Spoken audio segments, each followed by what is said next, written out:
3, 2, 1. Hey, what's up, everybody? This is Critical. Today I'm on a podcast called Sardonicast, and who do we have here? I'm Charlie. That was actually really good, Adam. That sounds about right. I thought he was actually introing it. Yeah, I thought Charlie. I'm like, did you guys talk this out beforehand? Yeah, we planned it. It was choreographed. Wait, which one of you was talking? Is that Adam or Charlie? Great. It's Now you'll never know. Oh, shit. Alex, you can introduce yourself first. I'm Alex from I Hate Everything. Nice. I'm Ralph from Ralph the Movie Maker. I have to say my YouTube channel name, like the link, which is youtube.com/RalphTheMovieMaker. Explaining Last time the I didn't meme. say it and people got I see. confused. No, people got confused last time because I didn't say it, so I'm just going to say it every time from now on. Yeah. Sorry about well, yeah, that. you Anyway, started who the else is trend. here? Like, episode 10 is not the correct time to start changing shit like that. I just didn't People are think used about to it now. Whatever. Okay. Who's with us? I'm Adam from Your Movie Sucks. Who else is here? I mean, I guess he introduced himself first, but introduce yourself again. Yeah. I mean, I kicked off the episode, but my name's Charlie. I make shit on the internet.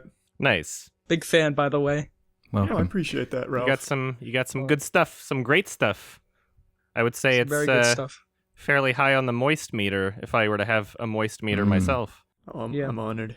I'm actually curious. At what point and why did you start the moist meter series? Because that is the, I guess, kind of like film review portion of your videos, and you haven't always been doing that, if I remember correctly. That's like a more recent thing. Yeah, I started that about a year ago. I don't consider myself a critic in any regard. I don't really have the eye for like the more finer details like you fine gentlemen do. For me, I go to a movie or video game. I do games and movies.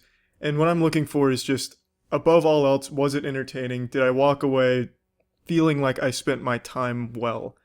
So I look for things like, did the story make sense? Did it need to? Fucking great. All right. It didn't? Well, that movie sucked dick. And here's why. It's just, above all else, it's like a layman's experience at a movie. I don't really pay too much attention to like filming techniques and stuff. If it's there and I can notice it and it's cool, I'll definitely make that a positive thing. But if it's just like standardly shot, nothing too extravagant, I'm not going to like take points off or anything. Yeah, of course. I don't think there's any reason to kind of devalue your perspective just because you don't consider yourself to be watching out for as many things or noticing that many things, because at the end of the day, I mean, like, if you connect with an audience that has the same taste as you, they can always use you as kind of a litmus test as to whether or not they'll enjoy a film, you know? Like, everybody has different tastes, and some people's tastes align with others more than other people, so... Yeah, usually mine's more like a frat douchebag's view on movies. Well, that is a demographic, so it's an important one to tap into. What is your favorite movie? Of all time or recently? I don't know. Both. Both, yeah. I'm just kind of interested in what you really enjoy. I've seen a few of your moist meter things, but I don't know if there's one that you particularly praise. Yeah, so for an all-time favorite, it's The Mummy with Brendan Fraser, and the close runner-up is The Mummy Returns. Yep. Yeah. Uh-huh. Did you see the new one with Tom Cruise? Yeah, that was fucking abominable. Oh, okay. I was going to say, that was does it hold up compared to the Brendan Fraser ones? Yeah, no, that was rough. That was really, really bad. Would it be salvageable for you if it had a Brendan Fraser cameo? It'd be salvageable, but I mean, man, Universal tried to like ham-fist all types of like dark universe tie-in things that just didn't work. They may as well just have Legos or something. It was great. It was pretty hilarious. I enjoyed that. Oh, it was fucking rough, man. I don't think the Mummy movies are masterpieces or like 100% 10 out of 10s, but they're just some of the most fun movies I've ever seen. They accomplish what they set out to do, and I just love Brendan Fraser. If you're listening, Brendan Fraser, I fucking love you, man. Oh yeah. Oh, that's... I'm well aware that you love Brendan Fraser. Second part of that question is for my favorite of the year. It goes to Upgrade. Ooh. Oh, I want to see that. Yeah. Interesting. Well, obviously you like it, but talk about it a little bit, because I'm curious.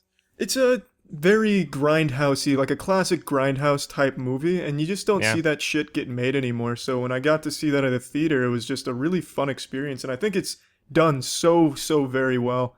All the performances, for the most part, really great.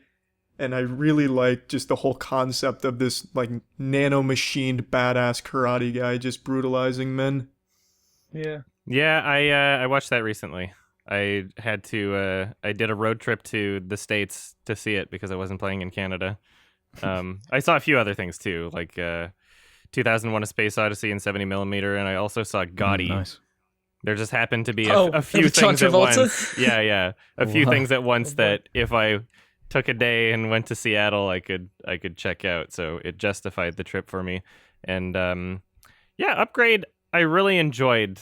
I do have quite a few issues with it, but I would definitely recommend it overall.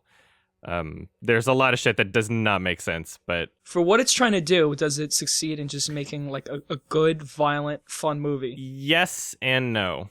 Okay. It drags a little bit. It drags a little bit. It doesn't really start getting enjoyable, in my opinion, until like half an hour through the movie. Oh, that's not good. Well, from my perspective, but it's very enjoyable once it does get to that point.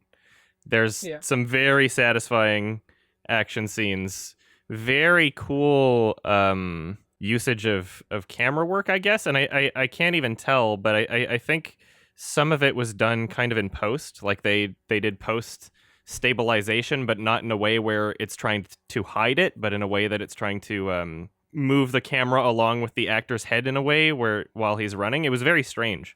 There were a lot of really strange, really interestingly executed shots in the movie. However, when it wasn't doing something like flashy and showy, it didn't look that great. Like it had lighting and framing issues during like the dialogue scenes, but then the action scenes were like really cool. All right. I enjoyed it I'll have overall. to see it. Do they not have 2001 screening in Canada? They had a listing for a screening in Vancouver at a theater that I've already seen. I watched the Hateful Eight special screening so this there. is like the film. This is like that film The theater. where they one show, theater in Vancouver where they actually have a film projector, and the screen isn't big, and it almost kind of just defeats the purpose, you know, if you can barely even fucking tell. And so, I mean, that also wouldn't be screening until July anyway, so I was like, fuck it. I want to see 2001 now, and I'll see it in a better theater, so I felt like it justified it. I saw it in a theater recently, and it was epic. A nice theater, too. Cr1TiKaL, have you seen 2001? Because I'm just curious. His name is Charlie. What's your problem? Charlie, I'm sorry. Why are you Charlie, trying to have you seen dehumanize our 2001? guest, Ralph? Penguin Zero, what did you think of 2001? Well, Mr. Movie Maker, I actually really enjoyed 2001. I didn't see it in the theater or anything. I bought it, I'd say about like 8 or 9 years ago. I just bought like a DVD of it and I watched it and I really enjoyed it. Okay. I don't think it, from my perspective, I don't think it like holds up as this like super masterpiece, but it's still a super enjoyable movie and I can see how it would have such a huge impact. But for me, it wasn't like this, you know, erection-inspiring experience that had me just creaming my jeans from start to finish. But you understand why other people cream in their jeans. Yeah, absolutely. I totally get it. Cool. Alex, did you see... Well, I think we've discussed 2001 before. Probably. Whatever. Yeah, I didn't like it the first time I saw it, but then loved it the second time I saw it. That's how I felt. That's why I was curious if Cr1TiKaL saw it like once before and was like, that was a piece of shit, because that's what I thought. How many times have you seen it, Charlie? Oh, I've only seen it once. I saw it the one time. So maybe on the second viewing, I'd be just splooging on the walls. But for the first viewing, it was just more of a tame. This was an enjoyable experience. No, there was stuff I liked about it the first time, like the Hal stuff, the you know everything on the ship. I liked that stuff, but the rest of it I thought was boring, and I didn't understand why the fuck it was, you know, doing the trippy shit at the end. But then, like, you keep coming back to it, and you find these new things that are so interesting about it, and you talk to people, and they have their own interpretation of it, and you go back to the movie again. And I think I've seen it like 7 times now. Yeah. So I've kind of fallen in love with it. It is a film that provokes discussion for sure. It is, and people just still sit in awe of it after fucking 50 years, which is an achievement in and of itself. It has better special effects than many films today, honestly. Yeah, it does. Like, it still holds up in that department for sure. Like some of the color matching's a little off on some of the effects. Like the background is blue. Oh and yeah, the I mean ship is they're not orange. flawless but effects, the models are fucking incredible. And there's some shots with like the like spinning station, the one that looks like kind of like 2 frisbees or whatever. Like that looks amazing to me. I don't know. Yeah. Like just the way that the lighting was incorporated. Like there's so many details it to looks how perfect. they did the effects The in thing that movie. is, when you see it in 70mm and like huge on a screen like that, you see like little details like they actually superimposed people into the windows on the ships, and it's really tiny and you could barely see it, but you can see it in 70mm, and you're like, holy shit, how'd they even do that? It was just kind of like jiggled around a little. Yeah, a little bit. I mean, they didn't have it perfect, but it's like, I gotta commend them for, going that far to get that amount of detail. Mm-hmm. Apparently it'll be released on 4K Blu-ray, I think by the end of the year. Oh, nice. I was about to ask about that. I'm fucking stoked. Are you into like the 4K shit, Charlie? No, I can't say I am. I'd watch it on a goddamn Game Boy if I had to. I don't really care too much.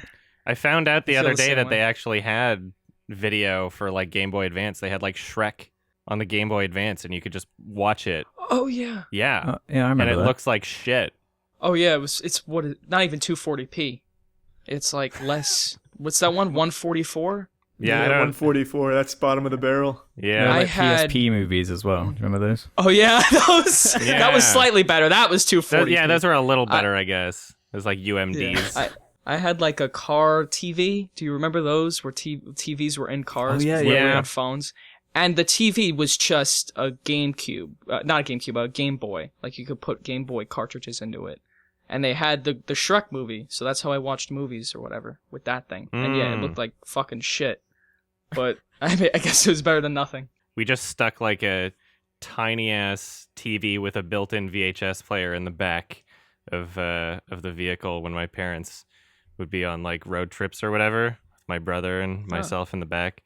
And I vividly remember watching Deep Blue Sea, and just as soon as we pick up, my grandmother gets right into the car, middle seat, and that's exactly when the shark eats Samuel L. Jackson. Yeah. I just remember her face like, The best scene in the movie. yeah. I've That's the only only ever reason seen that anybody scene. remembers that movie. Yeah. Otherwise, nobody would fucking talk about that movie. That would be literally just any other movie, but that what is it called? The subversion of expectations of that scene was just amazing. That film terrified me when I was a kid. Oh really? We were talking earlier about how just I'm so easy to scare when it comes to movies like that. And I would go swimming a lot when I was younger, and the reason I could swim so fast because I'd always imagine sharks underneath me. Oh yeah, that would do Same, it. man. Yeah. Pool Outswim sharks, them. man. The last guy out's fucked. Oh yeah, you just Yeah. have to swim faster than the other people in the pool. That's right. However, sharks are attracted to movement, so swimming fast actually might make you the target. Whereas if Yeah, but you were Alex just didn't know that as a floating- kid. No, you were a dumb kid. I was too scared. Mm-hmm. You don't know. You don't know nothing. Yeah, I don't know nothing. This is true. Did Sharknado scare you? Pool's small enough where you could probably beat it to the edge.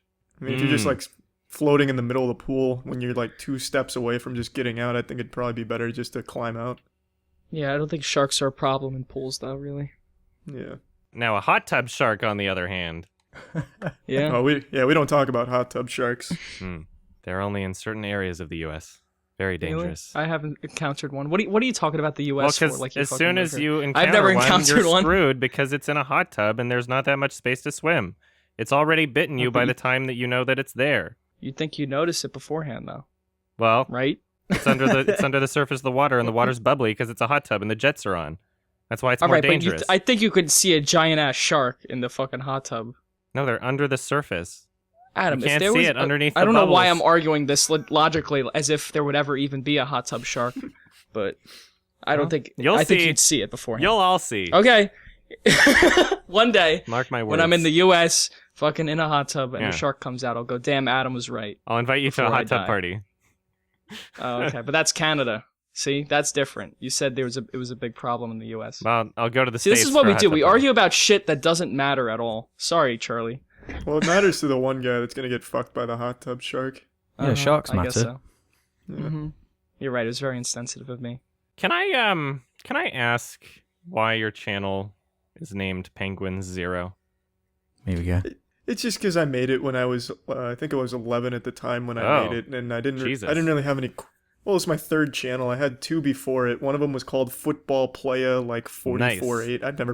I'd I've never played football, but I used to re-upload videos from a softcore porn site onto that channel, and it got banned.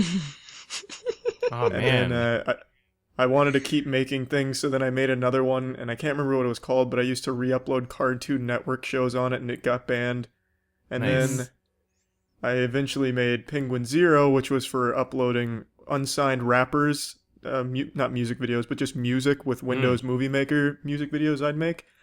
And I just called it Penguin Zero because all I could think of was I like penguins. Oh, penguins is taken? How about penguins with a Z? Oh, it's taken? I'll put a zero. Bang. Wow. Man, That's the story. I'm trying to imagine the Mhm. timeline where Football Playa 448 was your channel that made it. Yeah, that could have been the one. Yeah, you'd get harassed about not playing football all the time. Yeah, and it really was just re-uploads. The biggest upload I had on that one was I don't know if you guys remember this one, but there was a viral video where some guy got hit in the head with a paintball, and I was the one who broke that on YouTube because I Oh, re-uploaded shit. it from where it got popular. Nice. Oh, Nice. Gotta love That's how you got your start. re-uploading. Mm-hmm. Best content there is, baby. Hell yeah. Find a good Instagram. YouTube video Yeah. you like, post it on Twitter. Uncredited. It's yours Hell now. yeah. Retweets. I just pretend it's yours. That's what people on Facebook do. I made That's this. right. Man, I got approached by one of those like Facebook meme pages. I forget what it was, but like all their content is just like reposts from Reddit, and they were like, "Yeah, sign this contract, and we'll use your videos on our page and credit you and everything." And they gave examples. They're like, "Yeah, here's some examples of other people we've worked with," and I clicked on them, and they didn't credit them. I was like, "What are you trying to work with me?" And and you're not even showing a good example.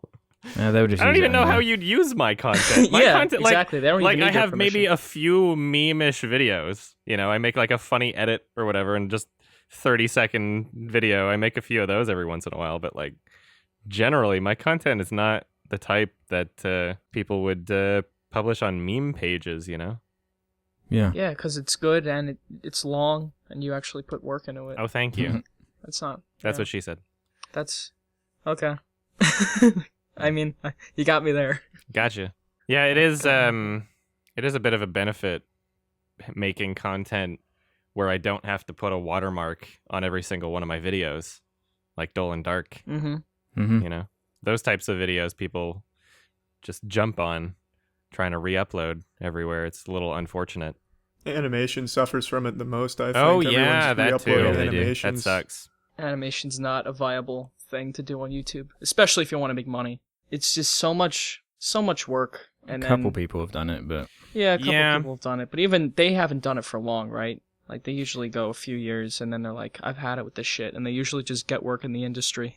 or it just turns into like doing a Jacksepticeye animated kind of thing, you know? Yeah, Yeah. It's just on exactly. big channels. Well, yeah, that's like musicians doing cover songs, and then Yeah. you know, on their YouTube channel being like, "Oh, I also post my own original music," but like the only things that actually get views are like the Lady Gaga covers, you know. But Yeah, yeah, YouTube used to be a pretty healthy place for animation at one point, like early YouTube. That's why Yeah, it was like the Newgrounds biggest thing. died pretty much. Well, I guess it's still alive, but Newgrounds lost all of its audience because people just started posting to YouTube. And then when YouTube Mhm. became the only place where it made sense to post, they changed their algorithms, and then animations just couldn't thrive anymore. And now it's at the point where it's like, yeah, there's some animation channels that I really like that are doing well, but they seem to be restricted to just kind of like story time animation style, Yeah. whereas you see a Mhm. lot Yeah. less of like parody animation, which I really miss. hmm yeah, me too. And YouTube doesn't encourage it or promote it at all. They just promote whatever the fucking They promote what they can make the most money out of. corporations They want. just- yeah, yeah, they whatever just they can make the promote most money on. People like Family me. Feud clips and shit like that. God. I'm actually curious what you guys think of this, though. I was reading the other day, they're thinking about doing, I don't know how much you keep up with YouTube streaming, but they have something called sponsoring, which is like a Twitch sub. And they were thinking Yep. about making that a site-wide thing that isn't exclusive to just streaming. So someone that, let's say, wants to support an animator would click sponsor, and it's $4 a month, and then they don't have to rely on like the watch time algorithm. That's cool. Yeah. I mean, if I'm just wondering what that does that Patreon doesn't do. I mean, if it helps encourage people to do it, and it's just like one less step because it's like, oh, it's already connected to my Google account and I already pay for these apps on this same bill, then it makes sense. But I don't know. From my understanding, it just seems like YouTube understands the Patreon market exists and was too late to actually do anything about it, kind of like how they were with Google Plus. Like, oh, hey, there's a market that we want to tap into, but they're just super fucking late. Yeah, I was actually thinking it's more them going against Twitch, because YouTube streaming it's not even like a piece of gum on the shoe of Twitch right now. Yeah. So by having sponsoring be site-wide, so it's, channels instead of just streaming, it'd be able to tap into that market, because then you'd support the creators that way, and it'd incentivize you to check out their streams to, flex the emotes and stuff. Yeah. Each platform has their strengths and weaknesses, that's for sure. And YouTube tries to attack each and every one of them systematically. Exactly. It would be nice to have like another way to kind of monetize in a more predictable way, because AdSense is so unreliable, unpredictable, fluctuates so much. At this point especially, now with like just random videos getting demonetized. Yeah, subscriptions like that could actually be a real game changer, especially for like channels around 100,000 subs, like that kind of size. It could really like change the game for them and actually make some people able to do it full time, that kind of thing. Yeah, I thought it was nothing but a positive idea that they had, and another thing they were throwing on the back of that is like YouTube Red being the equivalent to a Twitch Prime sub, which I thought made a lot of sense as well. Man, all four people that use YouTube Red. I was gonna say no one's using YouTube Red for the YouTube Red exclusive content, so Exactly. that is a good reason to. They're have not it. doing a good job as a Netflix competitor, that's for sure. However, definitely I would not. love to use YouTube Red to just not have ads and know that me watching people that I support is actually doing something, and I don't have to have ads at the same time, and they get a little bit more money. My issue with that is that despite YouTube Red being a thing for what, 3 years now, they still don't have it in Canada. I cannot purchase YouTube Red. I don't think it's in the UK. Yeah. Like, what are Is they it only doing? in America? It's literally just one of those things where people are like, hey, can I please give you money so I can use this service? And they're like, eh. Like, why? I don't understand why. If you're not showing us ads anyway, then what about it has to be geographical? I'm making money from other people using YouTube Red and watching my videos. Why can't I use YouTube Red? What the fuck, Susan? What the hell? I'd happily pay for it if I could. Is it something about transferring the different currencies? Like, is that trouble for I them? Or fucking is there doubt some it. legal trouble? Yeah, They can just I don't know. I'm slightly just trying more to think for of everybody, what like they reason always it could do with be. every product that goes to another country, Yeah, I don't know. That is weird. They're not gonna just not sell like Google Pixel phones in Canada. It's like, oh, we don't know how to change the currencies. Like, they figured out everything else. I don't know why YouTube Red is just exclusive to America. It pisses me Because off. everything they do is 1 step forward, 2 steps back. I swear. to Well, God. there's Yeah. like no way to reasonably get in contact with them, No. They don't have any levels of support for people with actual good ideas, Mhm. Well, because it's just very hard for them to keep track and support everybody because there's so much stuff being uploaded all the time. I get it.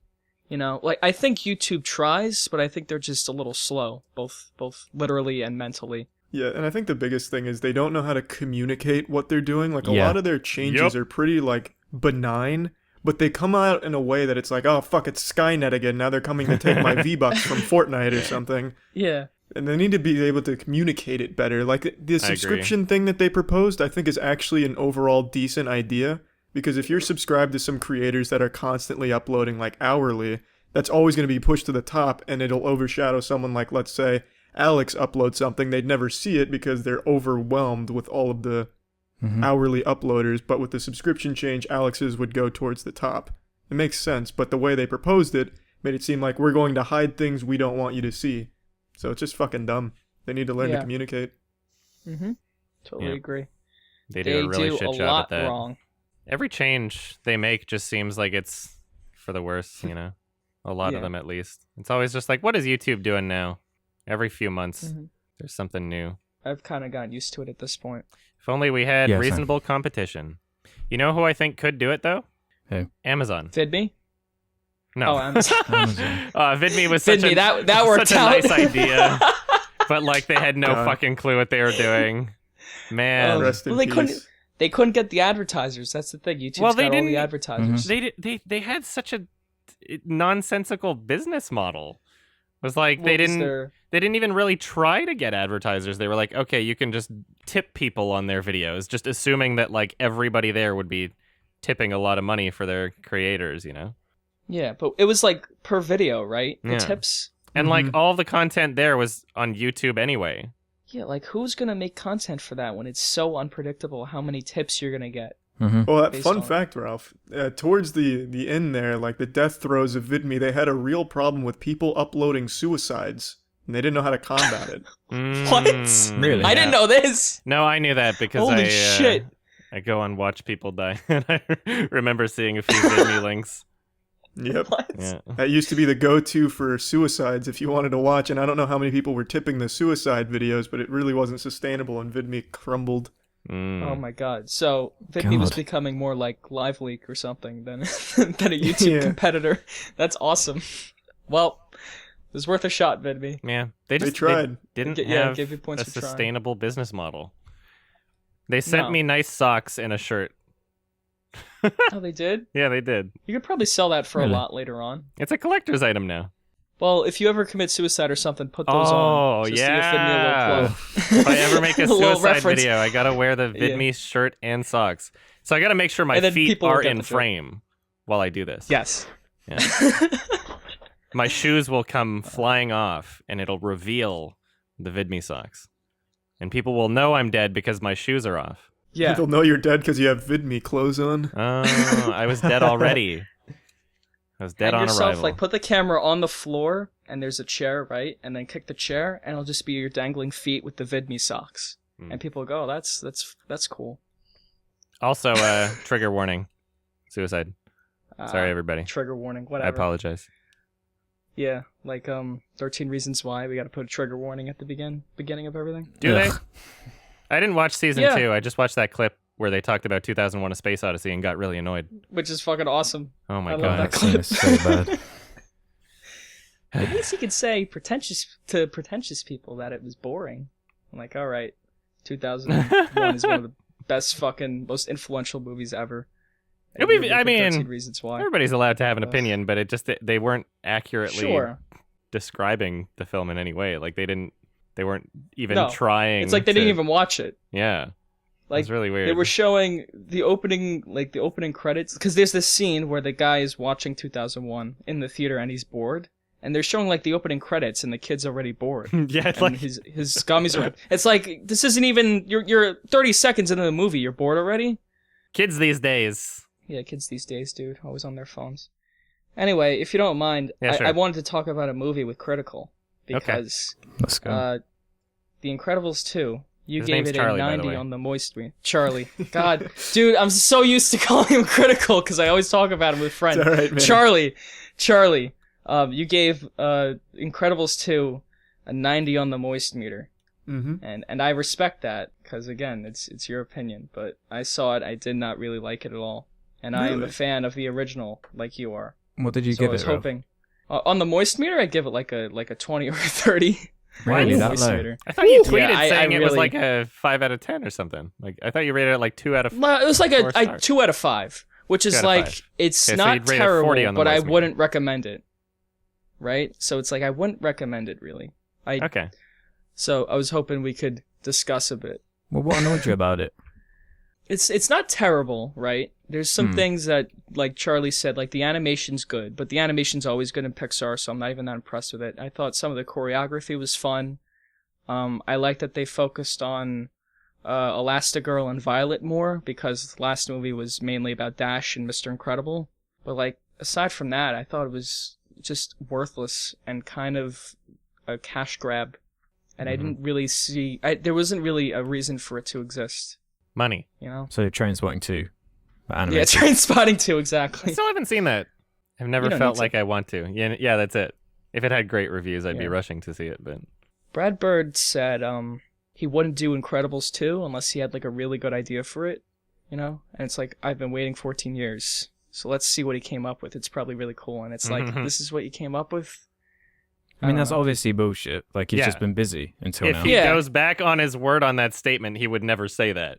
He would never be like, oh Yeah. yeah, I caved in. I'm just doing this for a cash grab. Like, obviously, he would never say that. Yeah. But people use that as an excuse that it isn't a cash grab. And to me, the movie screams lazy cash grab. Really? That was one of the things that I said as well. Well, not exactly cash grab, not in those words, Yeah. but it's not exactly a movie that has a huge impact, right? Like, not the first one. The first one has this massive impact, and you feel it. You watch that movie and like, God damn, this served a huge purpose. You don't get that with The Incredibles too, but what I really enjoyed about it is it captured that same feeling, like just a fun animated adventure movie, nothing that we haven't seen before. But it brought back to life those characters in a really true to the original way. And the story was serviceable, nothing great. I mean, it's just like a really standard generic story, but I think it was just a lot of fun for me personally to see the characters that I really enjoyed back at it and doing what you would expect them to and a little bit more. I do agree though that it did seem very lazy because it really is just shoehorning a bunch of different tropes into the movie at the end of the day. It's like, let's play the most by the numbers hero movie we can. But I guess just the way he went about it just screamed that he understood what you would want from it. That's just my perspective on it. Sure. Like, on a base level, I get that it... Like, I wasn't bored necessarily. I thought the pacing was pretty good. Although, it did drag a little bit, like, in the middle. But it's like, when I watch a sequel, I want it to feel like it's actually building upon the first one and not redoing the same thing. And I think it did have that energy that the original did, because the original is fucking incredible. And it's one of my probably my favorite animated movie, at least my favorite family animated movie. Interesting. And this was just like, we're just going to do all that again, and we're going to kind of reset all the characters, and they're going to go through very similar arcs as the first one. And I'm like, yeah, you're just kind of going Pixar backwards. sequel for you. Yeah, I guess. No, because I think the Toy Story Dory movies... was even worse. Oh, in my Finding opinion. Dory's that, absolutely. Finding Dory was just awful. Toy Story movies do a good job Yeah, that was upon like the originals. pre-Wall-E Pixar. Even the third one. That was when they were still working off of ideas that they had when they founded the company. Remember that little ad and where then they're they ran like, out. wait, yeah, exactly. And then they swapped a bunch of employees with Disney Animation, and a lot of the Pixar people work on things like fucking Bolt and Frozen and yada yada. And now Pixar as a company, they're just like, okay, well, what do we do to sell merchandise now?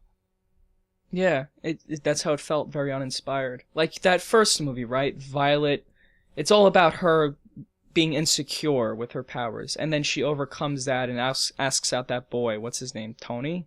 I think? Yeah, Tony? And then in this movie, his mind gets erased and she's like, oh, so I'm insecure again and I gotta not be insecure. And she goes through a temper tantrum. And it's like, okay, so did you... Why are we back here, I didn't really have so much of a problem with Violet's character because, I mean, it felt like by the end of the first film, she conquered her kind of self-image issues, right? Like the whole point of her having the invisibility as a power is because she wants to disappear and she's like the lonely goth child, emo kind of sort of thing, right? And I feel like that got addressed by the end of the film, and it stayed actually consistent into Incredibles 2. Just every problem she was experiencing from this point was from everyone else and not herself. Like, the first movie, it was all internal, like, oh, I can't use the shield because I'm so unconfident about myself, and they almost fucking crash and die in the plane because of it. But in this movie, it's literally like just the dad's being an asshole, and like everyone around her is just being an asshole to her, and it's all everyone else's fault, which kind of changes the dynamic for the character, but I think it doesn't really change. It's not like untrue to the character. Sure, maybe I just didn't think it was as interesting, because like it was that self-image thing, and it was also her being insecure about having superpowers because her mother saw it as a bad thing. Her mother also, Helen, wanted to just have a normal life, right? And then Bob and Dash are the opposite, where Bob just wants to, he's going through his midlife crisis, so he wants to relive the glory days. And Dash wants to be a superhero, but society keeps telling him no, right? And this movie's like, what the fuck does Dash do in this movie? Exactly. Nothing. No, I completely agree that it borderline betrayed the characters for Dash and Mr. Incredible. Mr. Incredible all of a sudden is just a huge asshole. Like it's obvious from the first film that he wanted to be a part of the spotlight and save the day, but it was never to the point of actively wanting his family members to fail. Like, what the hell was up with Yeah. that? Where he's watching his know. wife on TV being like, come on, fuck up. Like, what? That makes zero sense for your character. Realistically, logistically, I mean, that's counterintuitive to your own goals. You want superheroes to be back. If she succeeds, then superheroes will be back. What are you doing? It just seemed like it's such Yeah, a I know. weird, needless way to make him an asshole, to make some sort of point about parenting and like, oh yeah, look at this male character, how he's used to being the guy who gets shit done, but not this time. We got a female lead doing it this time. Man, parenting Yeah. sure is an incredible job for a real superhero. It felt so ham-fisted, you know? That's why it felt like it was going backwards. Because Bob in the previous movie probably would have felt that way, but he learns over the course of that movie that he was being selfish and that he was just being kind of a dick. But now he's just back to that again. So. Do you have anything to add to that, Charlie? Yeah, Charlie. I know I'm can't- throwing a lot at you right now. No, I can't disagree with it. I really can't.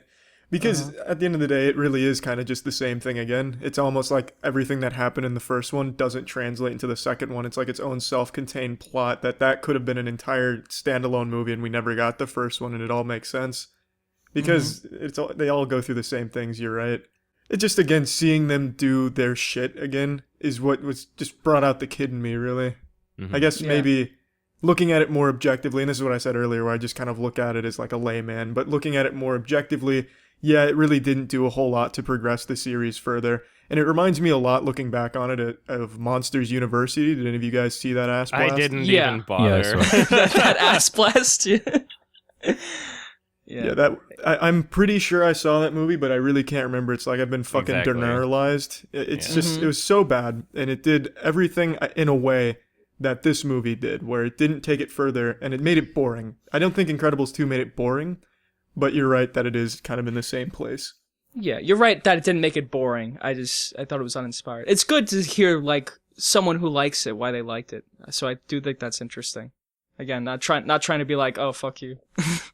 I would be super fucking comfortable with the idea of it being like its own contained story that, you know, is basically a spin-off where the first movie doesn't even really connect too much to it, if they just set it 15 years after the first movie and not directly after. Because when you have these Yeah. massive shifts in character, it's like, wait, this is the same character the same day. Why does he sound like an old geezer? You know, like not just the characters' Yeah. voices, but like completely changing the character and how they act is another thing I have an issue with. It's like, it would make sense if a lot of time had passed and perhaps there had been experiences in these characters' lives to make them act differently. But for some reason, they just decided that they needed to set the film directly after the first movie. And I don't understand why they did that. And I have to assume that it's because they wanted to spam Baby Jack Jack. And that's the only reason. That's my assumption. Yeah, maybe. But like they could have said it a year later, and I could have seen the characters grow again and again have its own. That would have been interesting, actually. Just have like these separate movies that really don't connect at all, but have the same characters. It's already paying homage to like the '60s campy superhero TV shows. Dude, you know? could you imagine the wasted opportunity that they had, though? Like, you could have had a 70s or 80s themed Incredibles film where perhaps they even paid more homage to the decade that they were in than they did the first movie. Perhaps it would be like a parody of 70s/80s superhero media, too. Like, there's That so would have many been opportunities that they had with this sequel to do something interesting or exciting or innovative, but they just didn't. They took the laziest route possible. They set everything in the exact same time period because that way they don't have to design any new character models. They don't have to think about where the characters would be at X point in their life or if one of them's had a kid or whatever. Like, you know, you don't have to think about those things if you just do the bare minimum, and that's what they did. It was a really lazy cash grab for me. Well, I was just going to say, they really didn't have that liberty, though, because they ended the first one with the Underminer coming out, like, I'm here to, you know, really ruin the city, and then they have to address that problem. I guess they could have done it Could be like in a a flashback, newspaper like, clipping or something. I don't know. Yeah, that's true. The Yeah, first you remember movie when Mr. starts Incredible beat the with shit like out of the animal, yeah. archival footage, you know. Could have been one of those. Yeah. They could have been just like an old 60s newsreel, because that would also fit in with how the first movie started. It was literally just news clips of telling us what superheroes are doing at this point, you know? I always took the Underminer thing as like a joke. Like, Yeah. you gotta end the big superhero movie with a cheesy villain, and then they fight him. He's a No, mole. I was never like, I wonder what's gonna happen with the Underminer. And then in this movie, you never see the Underminer again after that opening Oh scene. yeah, they didn't really address it. To be fair, like, Yeah. Yeah, he still got that the away. reason why they Yeah. said it directly after was to address it. It's like great, but they didn't.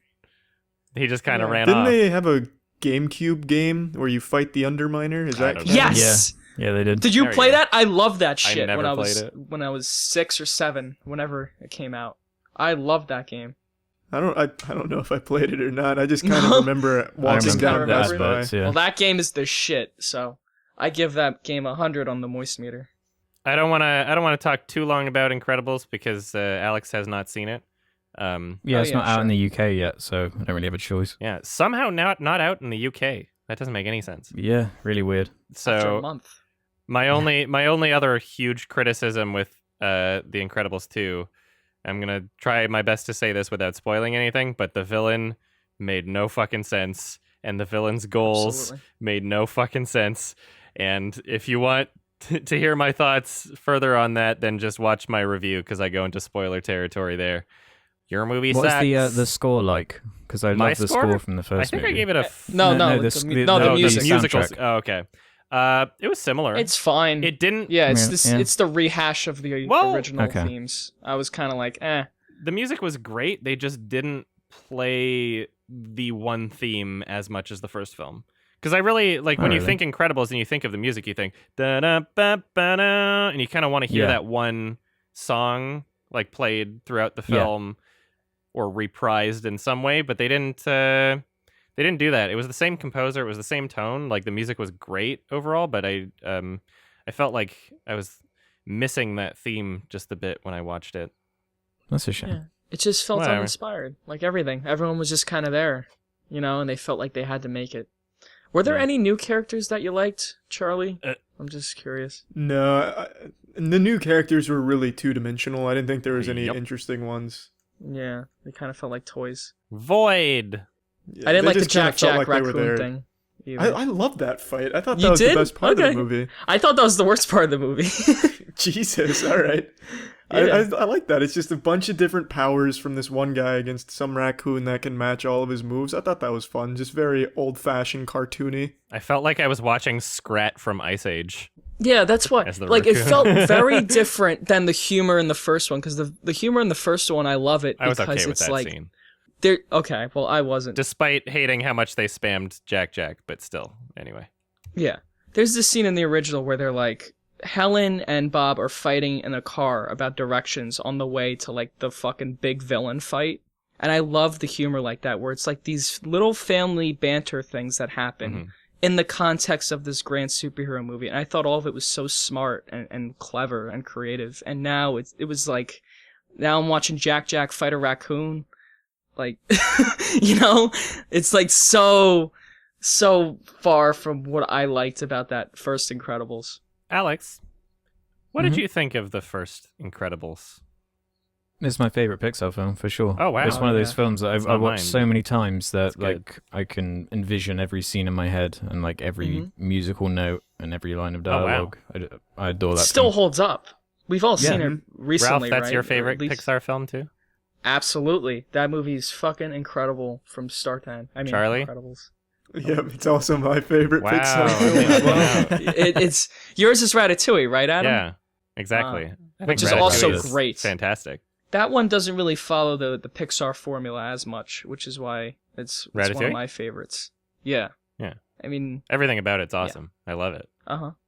And that's that. We did it. We did it. Incredibles 2, everybody. You haven't said too much this episode, Alex. What is something you'd like to bring up? Well, I don't know because The Incredibles isn't out here, so I didn't have a choice. Exactly. The first one. I'm just hyped to talk about the movie Adam picked. To be honest, Yeah. that's what I've been. I was doing thinking all we my Really? could research into. change the Yeah. topic All right, and get let's into do that. it. We'll give I'm excited, too. we'll give Alex and Charlie first dibs on discussing it right after I describe it anyway. So we Absolutely. saw a movie. We all saw a movie. Spoilers. There was a movie that we saw. We're going into spoiler territory. It was decided last episode from me that all of us would be watching a French-Canadian horror film from 2008 called Martyrs. And if you're watching at home, if you're pressing pause and you're about to watch the movie and then join the discussion, make sure to not watch the 2013 or 2015 American remake. Make sure it is the 2008 French-Canadian film. Otherwise, you're watching a much, much worse movie that has nothing going for it at all.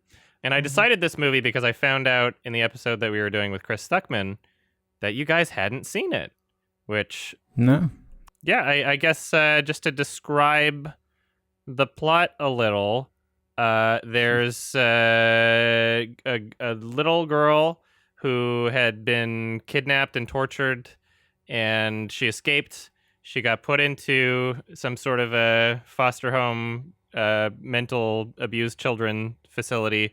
She makes friends with somebody else named Anna, and they grow up.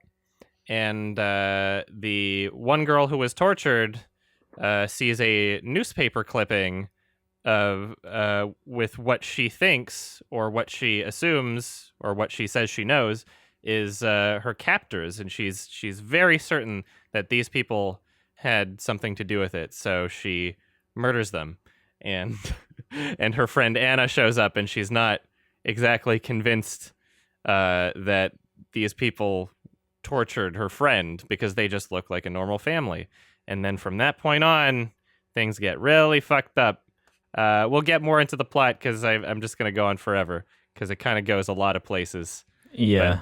But it's like 4 movies in one. Oh man, it's there's a lot that happens. What did you guys think of Martyrs? And let's start with Alex. I like it and hate it equally, nearly. Actually, I like it more than I hate it. It has certainly left an effect on me, and it was from beginning. I was intrigued, interested, really wanted to know what was happening. I think the progression of where the story goes is quite interesting for the first sort of act. And then there's like a huge sag in the middle where it's just like starting to get bored. But by the end, when you kind of figure out where it was all leading to and what was ramping up to being, I did kind of leave it pretty satisfied and disturbed, Nice. to say the least. What made you choose this movie for Charlie especially? Did you want him to suffer? Or? Yeah, I was curious about that too. Well, I mean, like it's a well, I wouldn't choose it for people that I don't think could handle it also. You know, like I don't. Yeah. It is kind of one of the more disturbing horror movies out there, and a very special kind of like psychological horror in a sense. Yeah. That I don't think everybody can handle. Although I have my issues with it, and although there's a lot that could definitely be better about it, I do consider it to be a must-see horror film. I do consider it to be something that, like, if anybody enjoys horror, they should see this film. If anybody enjoys powerful. pushing their limits and being disturbed, or seeing something that could, that would fuck them up or get a reaction out of them, this is one of those movies. I think you're going to have an extreme reaction to it, either way, in different points of the film. I don't know how you felt, Charlie, by the end of it. Did you enjoy it? Did you not enjoy it? Or... Yeah, so when Adam assigned this summer reading for me, this homework, I skimmed through it because I was looking for the right one. Like he said, I think there's 2 remakes, and I saw those initially, and I'm like, this looks like shit. I found the 2008 one. He initially told me 2008, but I couldn't find it, so I looked at the other 2. But I found 2008. I skimmed through it, and it looked like just standard torture porn, shock for the sake of shock.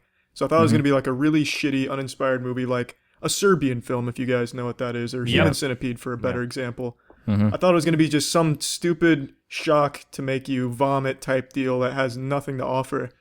But when I was watching it, it was actually a really captivating story, and it had a whole lot here. By the end of the film, there was a lot I didn't like, but overall I thought it was a really unique experience and a really, really good horror movie. And I didn't expect that going in. I thought for sure I'd come here and just make fun of you, Adam, for assigning that shit. Well, not every recommendation is necessarily a good movie. There will be recommendations I make that are intentionally bad, but it's about the discussion more than anything else, right?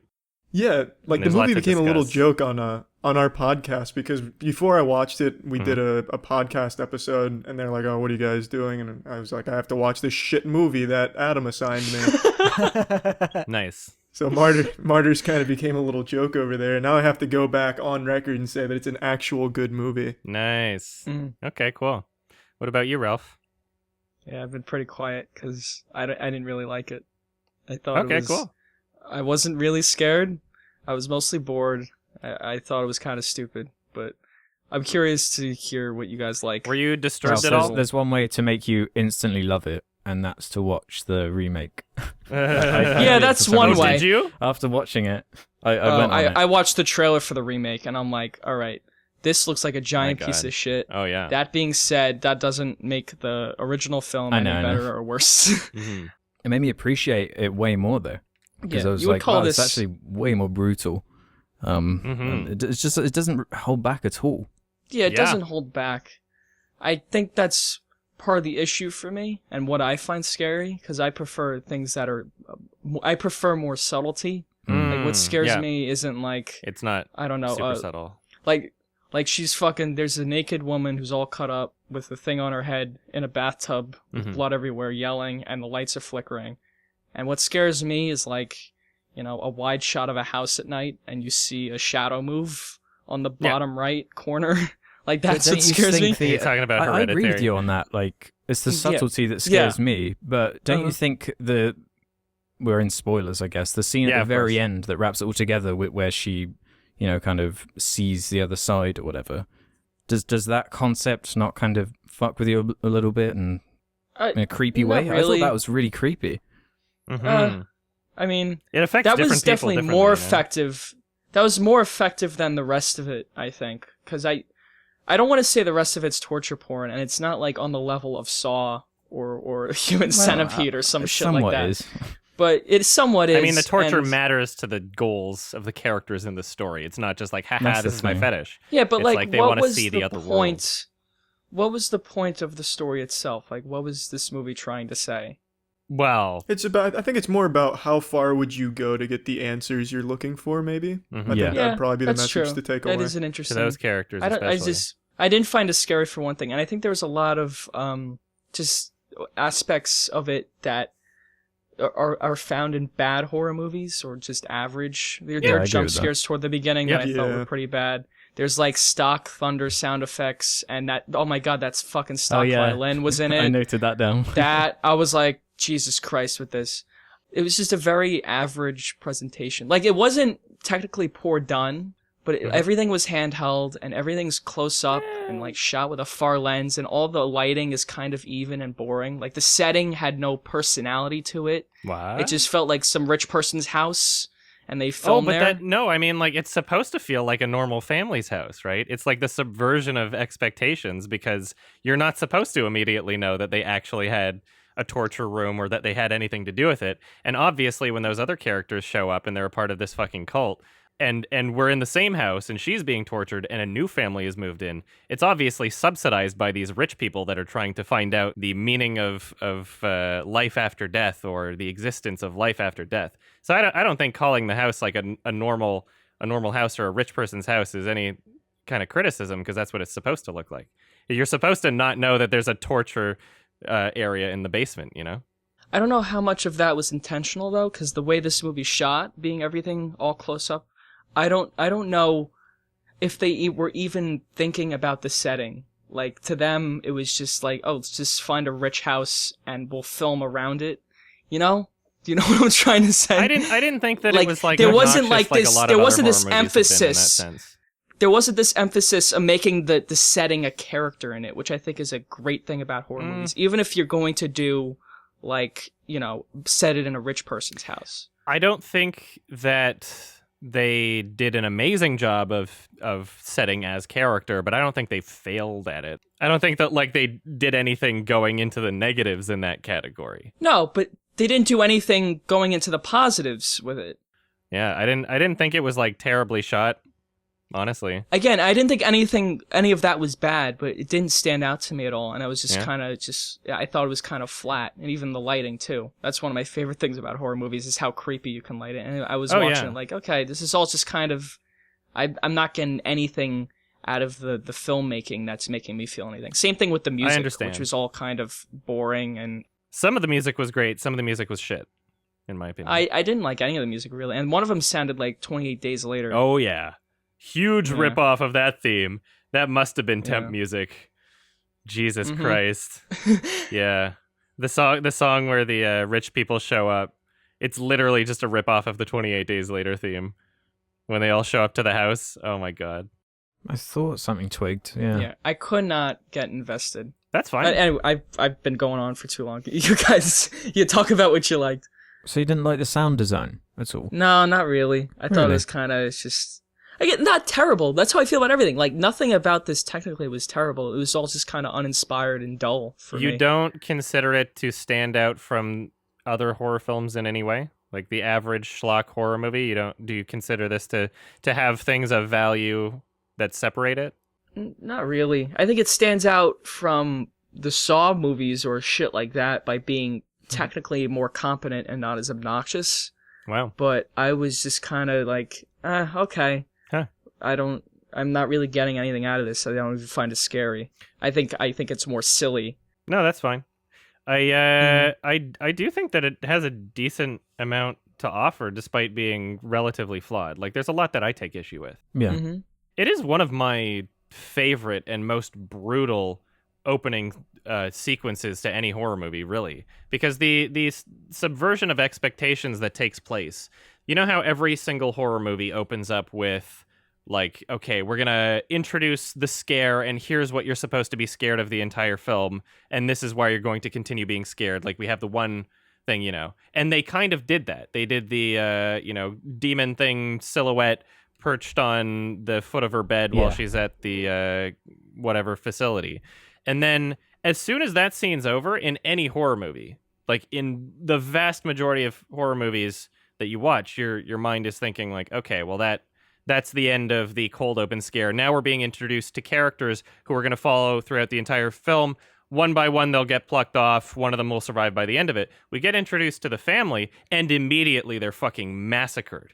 Like me watching that film, like I thought these were characters that I would be following, but immediately they're just completely decimated in a completely brutal way. Like the kid, Xavier Dolan, is like, I'm 13 or whatever he says. I think he said 18. Yeah.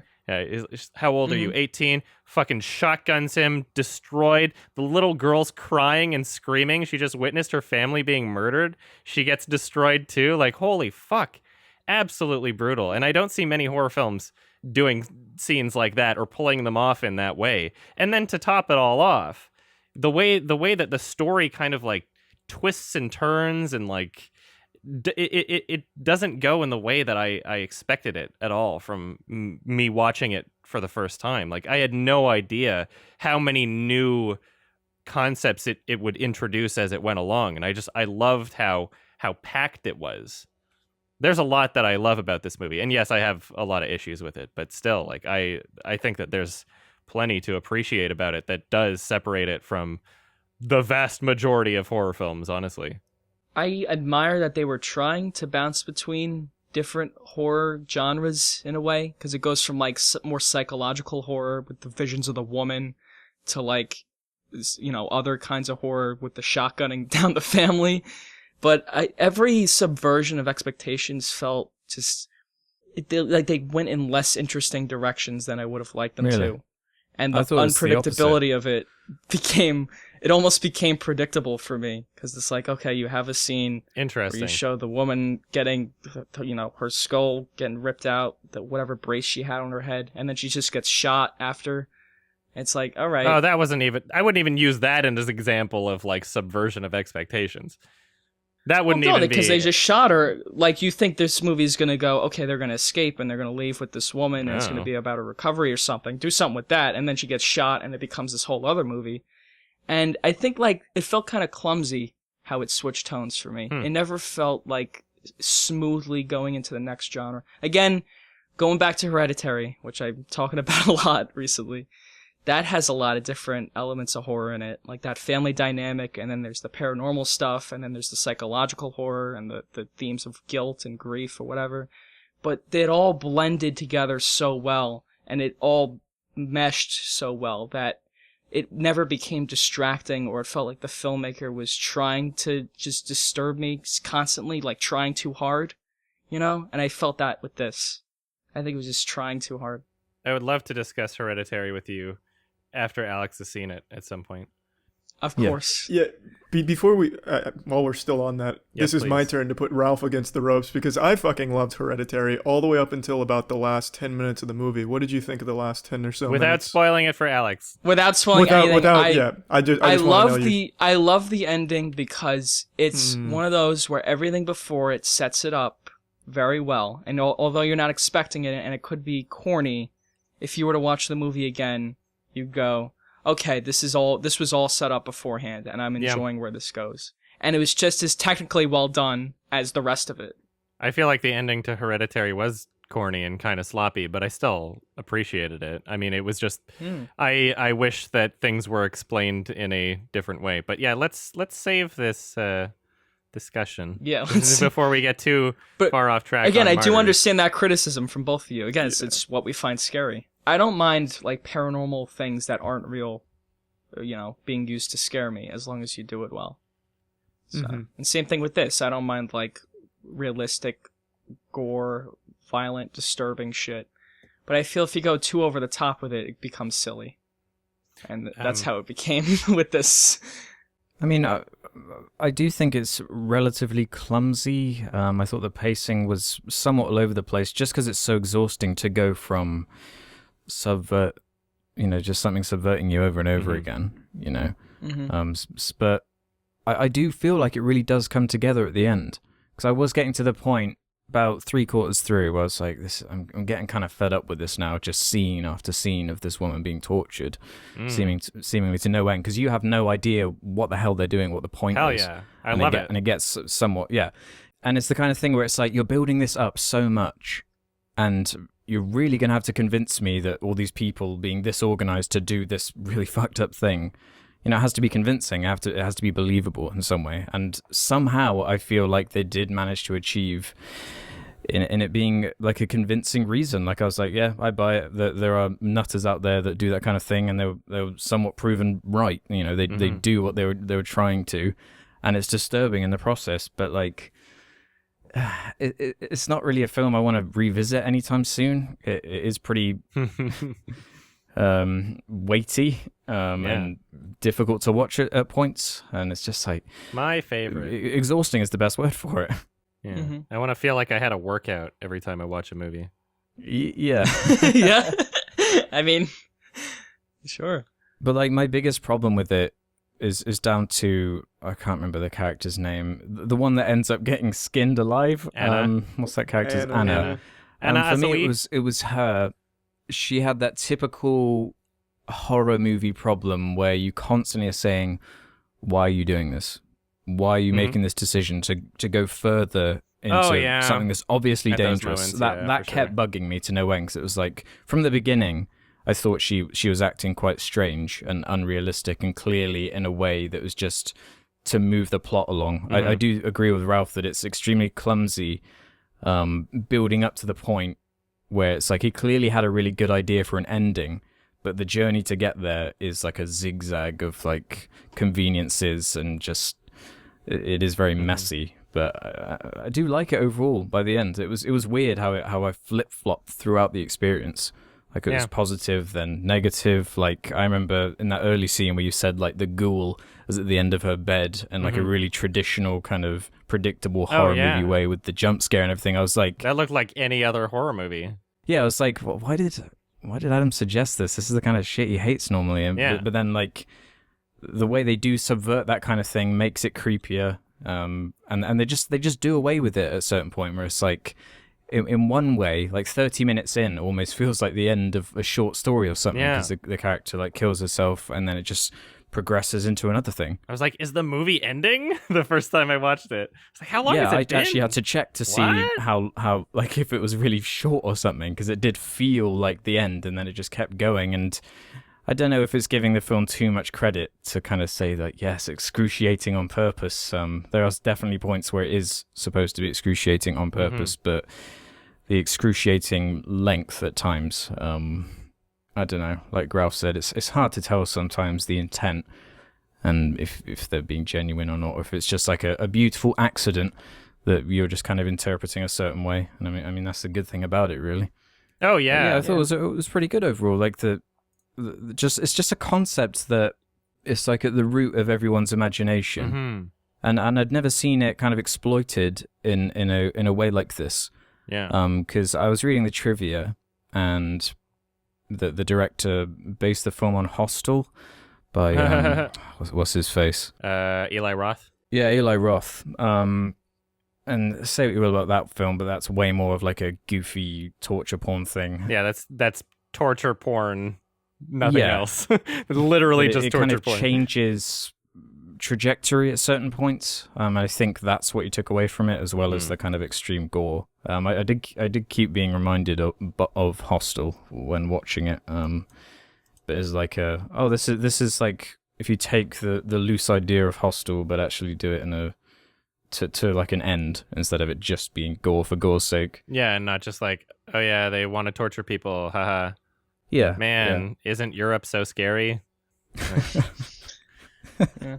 Where were they again? I don't remember. It was one of those things where it's like you could sell a horror movie and just be like, man, we sure are some young Americans on vacation right now in a foreign country. And that just Yeah. makes it scarier for people and American audiences. Yeah.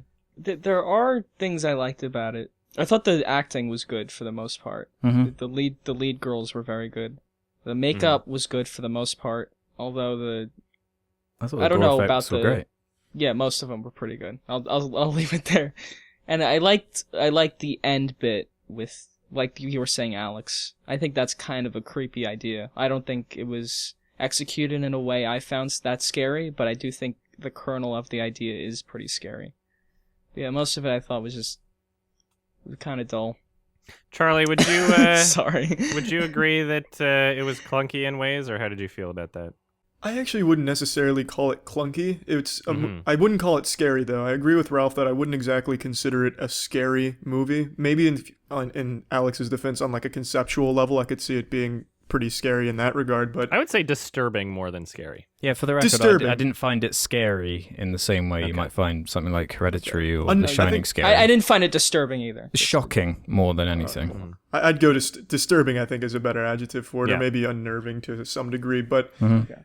I think what I liked most about it is after the first act, I suppose, after she blows away the family, and you don't know if it was the right family. I really like that. It's a guessing game. So did she get it right? Did she get it wrong? And it had me on my toes where when Anna was talking on the phone, I started to get the idea that maybe Lucy never existed. She was in Anna's head. Maybe Anna's the one who's insane because you also had the opening. You had the opening scene with Anna being interrogated on behalf of Lucy, which is kind of odd. So I just really like the guessing game of where the movie's going to go and what direction it's going to take. I thought it dragged quite a bit after the family got blown away. I thought there wasn't a whole lot there. There wasn't a whole lot of substance there other than Yeah, you me just too. guessing. And then when she gets to the basement and finds like that fucking feral animal looking woman who's all geared up in like a saw trap, then the movie really takes a really disturbing turn in my opinion. Yeah.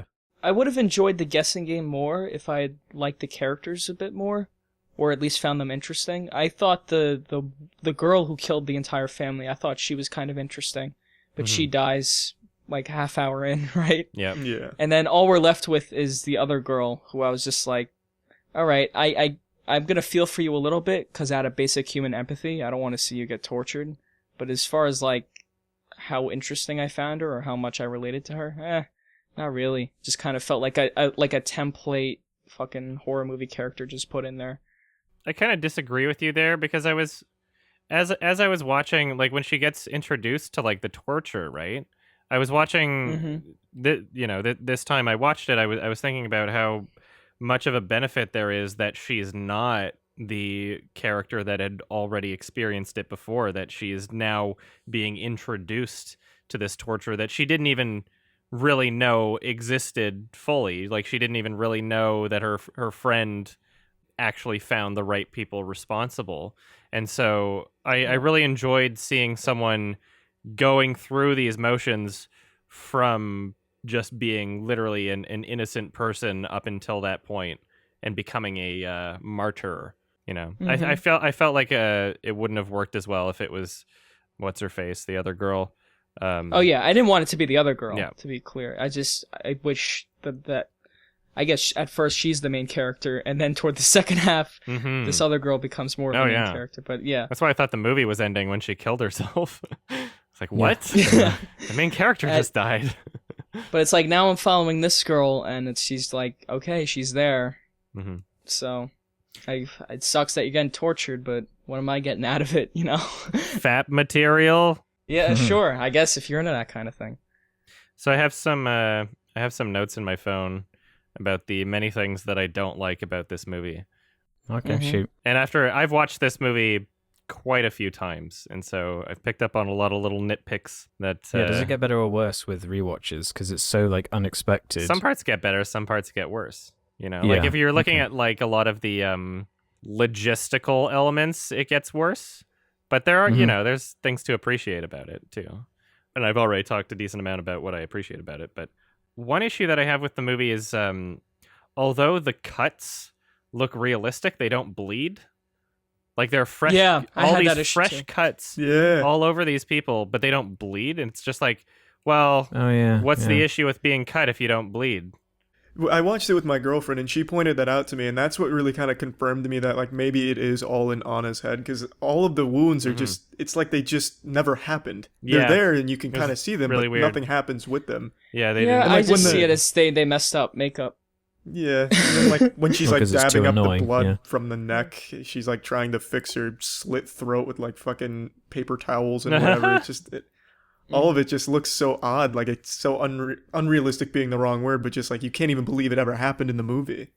There are some elements to do with like the violence and the cuts that I really do love. I love just the absolute brutality of when the creature is literally just like digging into her back with the blade. Yeah. You know, like you never see it. Like there's a lot of moments of violence in this movie where I'm just like I'm cringing.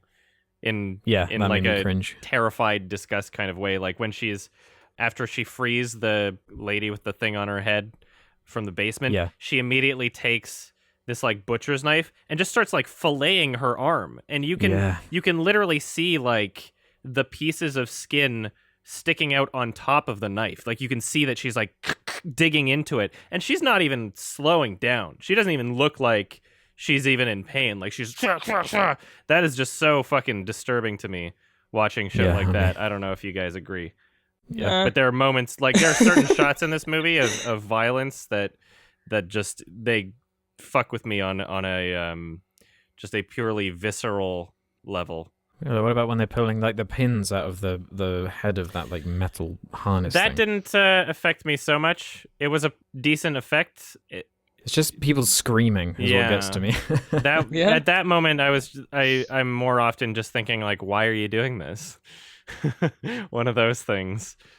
The one that always gets me without fail is head banging. As soon as someone's banging their own head into something, I'm like, Jesus, that's unholy. Where's the Lord?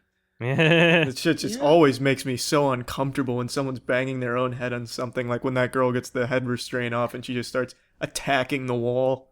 Ugh, hate that shit. That's so weird that, like, how interesting it is that I don't find that scary at all and almost comedic when people bang their head against the wall. Yeah, I don't know what it is. There's a scene in Mr. Robot where Elliot's beating himself up, and it's done for, like, comedy. And that's what that scene reminded me of in Martyrs. It might actually be from the Three Stooges. That actually used to scare me when I was a kid. And I don't know, really? Childhood trauma. Again, it's whatever you find scary, but yeah, that and her pulling the nails out of her head, and I was just like, okay, all right.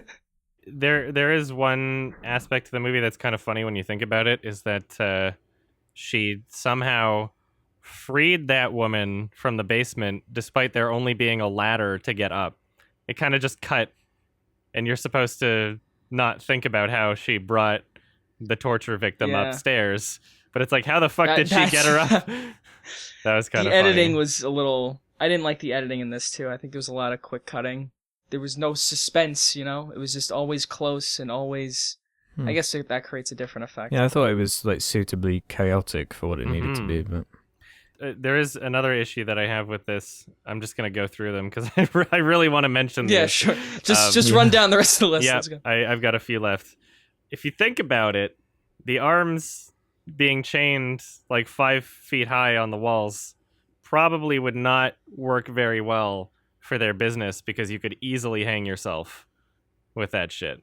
You could easily wrap the chain around your neck and be dead and not have to be tortured anymore. So if they are putting people through such horrific torture that they start seeing life after death, you would think that they would suicide before that point, and they've been given a really easy way to do that. So another note I have is just, I love the absolutely brutal violence when that huge guy is just beating her senseless. Like, that's fucked up. Like, you don't show that shit in movies usually. Just the dynamic of like this huge beefy dude and this small girl, you never show that kind of shit in movies really that often. Like, that's something that's just conceptually watching that is just absolutely brutal. Fucking stands her up and like knocks her out again, and then stands her up again while she's knocked out and socks her in the face. Like, it's just such overkill that it's like, how didn't she fucking die while that happened? At the end, it's kind of death, right? You're like in between. Yeah, I guess. And I guess the last couple things I want to mention about this is I love how when Anna is now being tortured, they're showing her being fed, and it's shot in the same way that the other girl's flashbacks were, in the sense that the flashback scenes were done where you don't see the person's face who's feeding her the slop. But then they reincorporate that into the new scenes where Anna is being fed that way. And it's like, okay, well, there's no mystery to who these characters are at this point. Like, there doesn't need to be a mystery there. But the way that it's filmed, it's like, okay, these torturous characters are essentially replaceable, and it could be anybody. It could be, you know, the same person. Obviously, that person's dead, but I love how it was shot in that way, and it didn't show you the face of the person like feeding her that shit. It's just a really detached and impersonal way to kind of show those characters, and I think that it works well for what it's trying to do. I don't know if you agree with that, because you didn't like how anything was shot. Yeah, I mean, I guess I thought that was fine, that they didn't show the original person torturing, but then they showed the guy torturing at the end. I was like, okay. No, they didn't. They Like, didn't show the girl at the end, is what I was saying. Like, they didn't show the character feeding Anna the slop, right? They kept the angle low and kept her faceless, and that's what I appreciate about it. Even though like she's a new character and there's no reason to hide her, it just reincorporated the same shot from the flashback, and sort of to emphasize like, yes, you are now going through the exact same thing that your friend went through, and this person could literally be anybody, and it doesn't matter who they are, sort of thing. Yeah. But that's like, I didn't even think that was that stand out of a filmmaking decision. I guess I thought it was fine. You know, just like everything else. I was like, okay. And like you said, there was no mystery at that point as to, you know, what would happen in the story anymore. So toward the end, it just became torture, and I found it kind of boring. I was just uninterested at that point. Like, if you had cut all that out and went to the end, I guess obviously you loved that it went all the way with the violence, which is fine. But I just found it mostly very uninteresting, not even disturbing, really. Yeah. It did not hold back, and I appreciate it when horror movies do that, especially. Yeah. I appreciate it when they don't hold back, but there's something that makes you want to sit through that to go to the next thing, because you're interested where it's going. And here I was not interested where it was going, because you kind of know where it's going. It's over, basically. The story's basically over, and we're just watching torture. Yeah. You think, right? but then it has a payoff, though. Like, you think, oh, this is just torture porn. Not really. I mean, that's when I was getting, like, exhausted. You don't really get by any it. answers out of it. Yeah, do you do. Like, well, I mean, it's ambiguous at the end of it, but you get some sort of payoff, right? Well, yeah, the reason it's frustrating at that point is because you're like, I don't know who these people are or why they're torturing her. Like, it's just mindless at that point. But then, after the excruciating scenes of torture are over, that woman, Mademoiselle or whatever, comes in and explains what they're doing, and it's like, oh, that is really fucked. and then they like succeed in their plan. Mhm. Like it does lead up to a conclusion. It's not like Yeah. Hostel where it's just like, look, there's Yeah. funny deaths left and right. Oh, Hostel's a total joke, though. It's not Yeah. even remotely the same tone. Yeah. Didn't they explain that beforehand? They alluded to it. She was like, look at their eyes. What I gotta say is, yeah, she was saying, like, this is a martyr, right? This is how to make martyrs. But, like, I don't think she really explained that what they were, like, that they were an organization trying to find out what life after death is and to get her to communicate that to them while she's, like, missing her skin. Like, that wasn't really explained, you know? Yeah. Like, that wasn't that much. Like, that little extra bit of information at the end didn't make it any more disturbing or add anything really to That's it. what, it's I what disagree. cemented it Like, for me. everything he says beforehand, or she says beforehand, in that little scene where they meet up before the torture, I kind of got the gist of that. Not the whole paranormal element afterward, where you fucking talk to the afterlife, but like everything else, I was Well, like, that's okay. that's I what's feel like important about it, though. we're 99%, like we're 99% done with the story at that point, and the only bit that's given to us at the end is that little exchange about the afterlife, right? That's very important, though. You know? Yeah, it's like it's a setup for the payoff. Yeah. But maybe if they had, like, instead of having that interviews or that interrogation scene beforehand, slowly dealt out that information over time throughout the torture, maybe that would have been better. But, like, I was just not interested at all. I guess it comes down to what actually freaks you out. Like, does the Yeah. concept do anything for you? Because for me, that is like absolutely Yeah, horrifying. that concept It's- at the end is kind of creepy. But Yeah. I didn't think it was well executed. And then she just shoots herself at the end.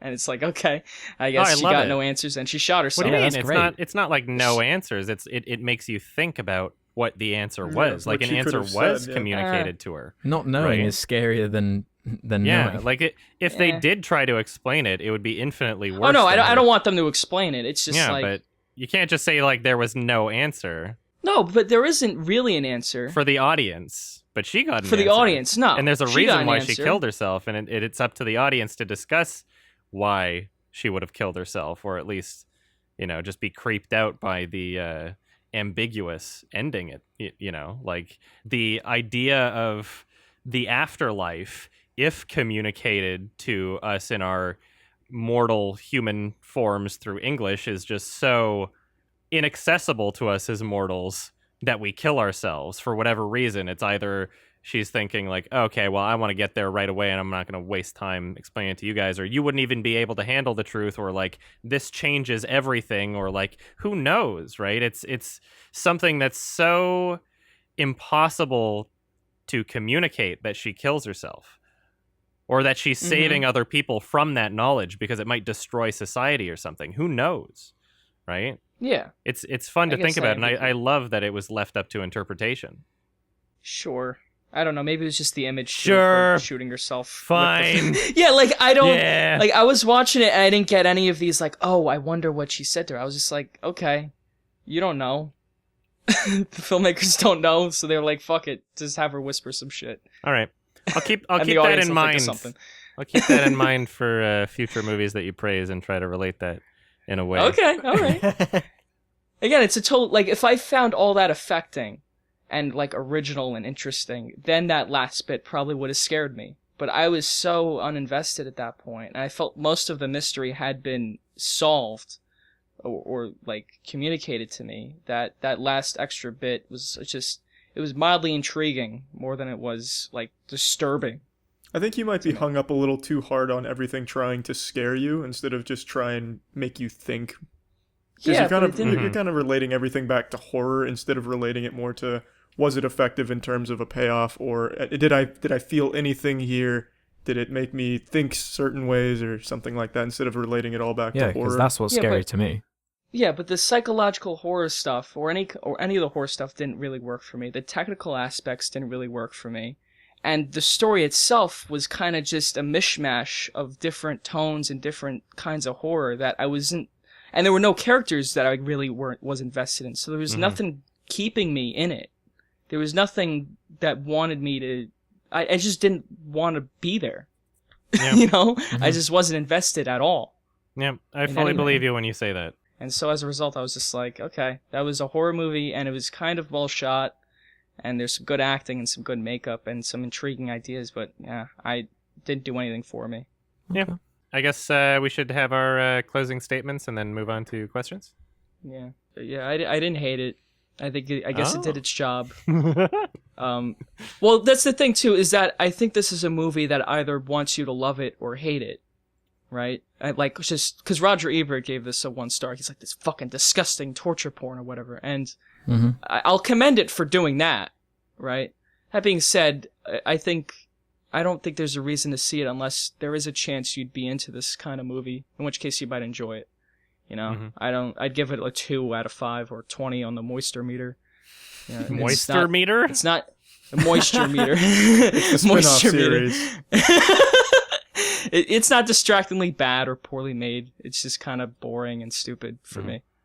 I'm getting creeped out just talking about the film. Like, Awesome. it really struck a chord with me in terms of the horror aspect, or not the horror, more the psychological aspect, especially towards the end. I think if you're a fan of psychological horror or body horror or gore or that kind of stuff, it's definitely like a must-see, as Adam was saying earlier. I think it's suitably chaotic, unpredictable, does sag in the middle, like we said, but I think by the end, it does earn the majority of what it was trying to set up. It's all down to if that payoff is, and the concept is creepy to you or scary, and in my case it was, so I found it quite effective in the end, and I've got chills at the moment because I keep thinking about it. Awesome.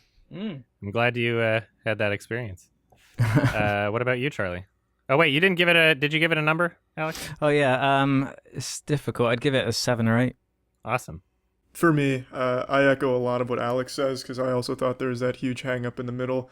I really enjoyed the guessing game on whether or not Lucy was in the right, is she insane, and stuff like that. Did she get the right people?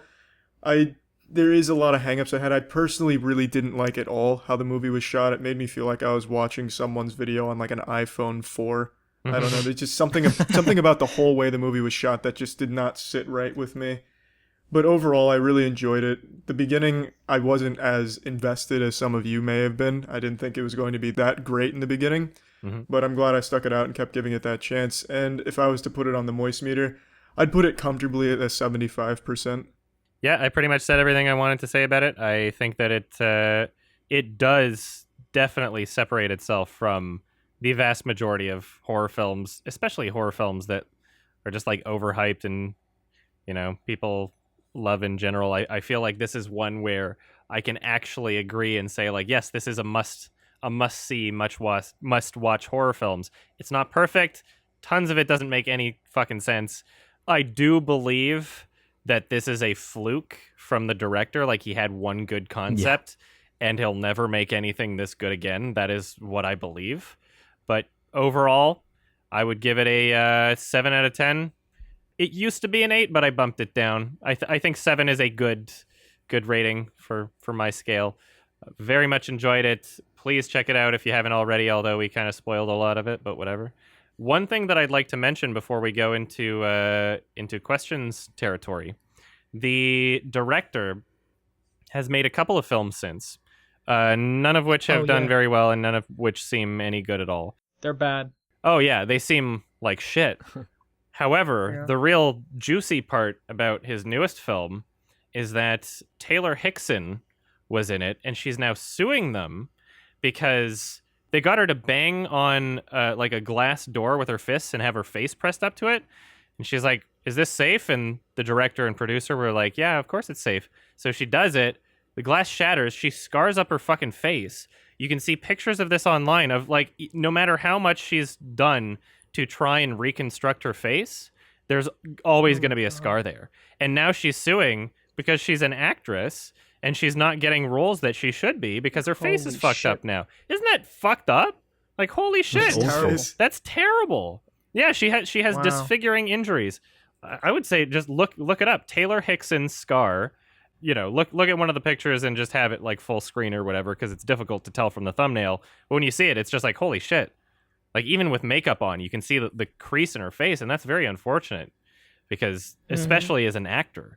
Yeah, because that's most of it is Yeah. your face. A lot of And acting is like synonymous with being a model. Like you're basically Yeah. modeling and performing, and that's it. And holy shit, because people that like watching sucks. pretty people, even Of course. in a movie or whatever. People like Nothing casting wrong pretty with that. people. Yeah, it's just you got pretty people on the poster. Yeah, that And they fucking can act. sucks. Yeah, the director of Martyrs not doing too well after Martyrs. Now we are in question time, and if you want to ask us questions, we have a subreddit, and you can ask us questions there. There will be an official thread for the next episode. What are some questions that you guys got that we should answer? You can start, Alex. Okay, so if you want to leave questions, head over to the Sardonicast Reddit, and there's a big thread at the top that Ralph normally puts there. Mhm. We're going to start with, this is from the Lego YouTuber Just Too Good, I think. That's his name on Reddit anyway. Oh, hey, yeah. What are some movies people wouldn't expect you guys to like, but you guys really like? Oh, hell yeah. I've already got an answer. Okay, Should I lead say it then. while everybody else thinks about it? Okay. Oh yes, Yeah. please, because I gotta think. Ghost Rider Spirit of Vengeance. Oh my lord. Hell yeah. You know, Okay. so it was directed by Neville Dean and Taylor, who did the Crank films. And Mhm. they also did Gamer, which is a movie that I would best describe as a fun movie to play when you have a room full of people that you know will be talking over the movie anyway. Okay. Ghost Rider 2, although not as good as Gamer or Crank 1 and 2, which I love in their own ways, it does embody a lot of what I like about their style. And especially comparing it to the first Ghost Rider film, it is a huge improvement on the original. The original Ghost Rider film, which apparently some people think is better than the sequel. Apparently a lot of people, and according to IMDb ratings even. The original Ghost Rider film, the animation when he turns into the Ghost Rider, like it wasn't even mocapped. It's like he says these lines like all out of mercy, and his head's turning like a fucking toy, like a kid pivoting. Woody. Does he have a last name? I was gonna say Woody Woodpecker, but I know that's Sheriff not what I'm Woody. talking about. Like anyway, a kid pivoting like a toy head, and like all the movements fucking suck. It's just so like it tries so hard to be like a superhero film. Like this was before like the big Marvel Studios movies, and it's just lost in this like boring schlock. But then Ghost Rider 2 comes out, and although there are plenty of scenes that are just like boring and uneventful and the characters suck, there's so much about it that the directors just put in as a joke. They were like, yes, we're working with Nick Cage now we get to see Nick Cage act fucking crazy the whole time. Like his scene where he's on the motorcycle and he's just making crazy faces at the camera and yelling, and like he pisses fire like a flamethrower, and there's just all this crazy funny shit that they threw in. The action is so much better done than the first film. They not only did mocap for the skeleton, they mocapped Nick Cage. So Nick Cage's performance is actually showing in the Ghost Rider. He looks so much better, so much more intimidating. Everything about the movie is just so much better than the first. Although I can admit that it is kind of a shit movie at the same time. The stunts that they do in Ghost Rider 2 are often overlooked. When the opening scene happens, and there's, I think it was Idris Elba's character. Yeah, he's on a motorcycle, and he crashes, and he flies off over a cliff, and he's shooting a gun as he's flying. It looks like a shitty, green-screened CG effect, but people don't realize that they actually did that, and the director was fucking hanging from a piece of rope as they like flew over the cliff, and he's literally holding the camera. Like that's how they filmed all of their movies. The Crank 1 and 2, they literally rode on roller skates holding the camera right behind the wheel of the motorcycle. They broke like 40 cameras making that movie, and they continued a lot of that same style in Ghost Rider 2. And it's just one of those things where it's like, I wish that the final product didn't look indistinguishable from what could be like a green screen shitty effect, because all the effort they went through kind of is for nothing at that point if nobody even knows that they did it. You know? Anyway, that's my one. I guess sold me on went on a that. little rant about it. I want to watch this again because It's terrible. I've never seen it, and so. it's amazing at the same time. Well, it's bad, but it has personality, which is more than the first one, right? So, yeah, the first one is just a useless movie that could disappear off the face of the planet. This one has a few things going for it. Like, it doesn't take At least itself it's super creative seriously. and funny. Oh man, and the villain at during like the Oh, ending that sequence, him like touching people and they die, and like the way that it was shot when they go into this like weird other realm trip out mode where everything goes pitch black and only the characters in the scene that he's trying to communicate with are lit, and he just like fuck. There's some parts of that movie that are shot really really cool, and there's a lot that I appreciate about it, although a lot of it is also shit. It's like if Neville Dean and Taylor had complete creative control over the movie, it probably would have been just as good as Crank or Gamer. But this was definitely, you could definitely see that there was like studio conflict between what Neville Dean and Taylor wanted to make versus what the studio wanted it to be as a sequel to Ghost Rider. Do you think it's better than Mom and Dad, which is their newest? Yeah, for sure. Or just and only one made of them that? directed Mom and Dad, by the way. They don't work together that's anymore why. for some reason. Oh, okay. Yeah, they're doing their own shit, and it's all bad. Yeah, I haven't enjoyed anything since they were actually directing together. Yeah. Okay. Charlie, as a huge Brendan Fraser fan, are you big on Furry Vengeance? Oh my lord, that's a name I haven't heard in a long time. Surprisingly, I have not seen it. What, is that your answer, Alex? No, I was thinking of Brendan Fraser because you mentioned him earlier, and my answer would be just because I saw it like a couple days ago. The second Teenage Mutant Ninja Turtles movie, The second Michael Bay one. I don't listen. Hear me out first before judging me. All right? I think it is so bad. Like it goes into the negatives and then becomes like positive. It's appalling. It is so funny. I was like crying through the whole thing from beginning to end because it's the laziest, most bizarre piece of shit film check it ever. out. But I thought it was so funny from beginning to end. So I thought this was actually a really difficult question because it's like because that's you a need so some bad it's reference good point. movie. Yeah, that's a so bad it's good movie. So you're not even saying like but I it's suppose good. like You're saying you like it. Yeah, I like to not like it. I mean, that's one that is, if you like just pointing at Hollywood and laughing at how bad it can be, that is a great example for it. I couldn't think of anything else. Like, the only, like, I asked one of my friends, like, what's something you're surprised that I like? And the only thing they could think of was Annihilation. But I was like, well, that's not that surprising. I really like that genre of movies. What movie do people give you the most shit for defending other than The Last Jedi? Nothing. Yeah. It's just The Last Jedi. Just The Last Jedi. Good.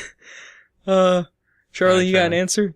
I'm trying. I can't think of any movie that people would be surprised to hear I like. Yeah. But there is a movie that I've seen so many times that I guess it can kind of fit here, and it's mainly because of my dad. It's Malibu's Most Wanted with Jamie Kennedy. Have you guys never even heard of it? Oh, I was looking at that on IMDb the other day. Yeah, it's a horrible fucking movie. It's the most early 2000s comedy as you could ever get. But growing up, my dad loved that shit so much. Jamie Kennedy plays some really wealthy, a wealthy man's son named B-Rad, I think it was. And my dad thought it was just the pinnacle of comedy, how every time Jamie Kennedy talked, he'd say, "I'm B-Rad." So he'd always make me watch that fucking movie with him. So that's one that really sticks out to me. Nice. I don't like it though, so it doesn't even come close. Should I add it to my watch list? I can promise you right now, it's not even like a so bad it's good. Just remembering it's really it's just boring. really fucking bad. Yeah. But my dad just loves B-Rad, and he still says B-Rad to this day. So like you reminded me, I watched movies with my dad. So there are some movies I hold like dear in my heart, even though they're fucking horrible. And the scary movies, those are ones. The Scary Movie 1, 2, 3, and 4. They're really fucking bad. But watching them with my dad when I was like 13, I thought it was the funniest shit. 1 and 2 have some substance to it, I would say. Really? I mean, I guess I could rewatch them. I have no interest in it. But... I'll let you finish your thought and then I'll explain why. Oh, I have no thoughts on it. They're bad, but I laughed at the fart jokes. So, I remember there was a joke. Who's the old guy in it? He's in the airplane movies. Liam Neeson. No, wait. Liam Sorry. Neeson? Leslie Liam I got Neeson. Wait. confused. No. What the that's, fuck's his name? The oh my old God. guy in it. Leslie Nielsen. Nielsen. Leslie Oh, Nielsen. you started with Yes, Liam, Leslie Liam Nielsen. and you threw me off. There's this. My dad and I laughed at this joke where I guess there are aliens who take away everyone's clothing, and Leslie Nielsen walks by the camera and just farts, and we just laughed for 10 minutes. So I guess that's my movie. No one would Sounds expect. Yeah, good, that was right. in like the third Yeah. or fourth one, though. I think it was the fourth one. Yeah. I don't know. I've never even seen the fifth one. They all kind of blend together. I haven't seen them in a while, but from what I remember, I think that the first one actually has some value to it because it was made back before they were literally just picking any popular movie in theaters to parody. It wasn't just like, oh yeah, Signs was a popular movie, and then, Friedberg and Seltzer literally just spammed everything to death and made epic movie, date movie, blah, blah, blah. Before any of that, the first Scary Movie actually had some heart to it.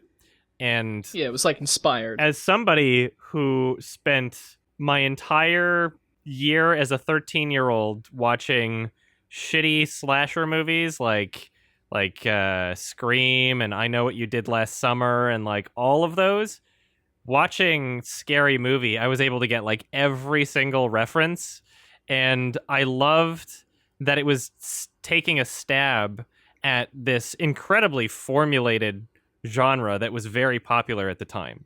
Mm-hmm. It was a clever, funny movie that was playing on tropes, and it was also something that was in line with the airplane Naked Gun style of humor, and there wasn't really anything coming out in that time frame that was doing that. I mean, it's not to say it's original, but it fills a niche that I wish there was more of as long as they're good. Like, I love Black Dynamite, I love Airplane, I love But The now Naked Gun, but those two have kind of contaminated the genre, so when people say spoof or spoof movie, it's like, ugh. yeah. Which is a shame. You reminded me, though, Friday the 13th movies, too. I love all of them for their own reasons. Huh. And I guess those are bad. Even part 8, Jason takes a boat. Oh, well, okay, not all of them are good. 8, Even part 9, 9? 10, 11, 12, and 13 aren't good. Actually, Freddy vs. Jason is good. In its own Which way. one yeah. is where Jason goes to space? X? Oh, that's the 10th. Jason X. That one Yeah. is fucking Okay. terrible. That one is so It's boring. hilarious. You'd think it would be cool, but it's really just bad and boring. What? I love how it screws up the timeline. Mm-hmm. Because, then Freddy versus Jason doesn't make any sense. No, the first one, Jason's not in it, and then by the fourth one, Jason dies, but then the fifth one, it's some other dude. Then the sixth one, Jason comes back to life. Did you watch part 9? I've seen all of them. Okay, great.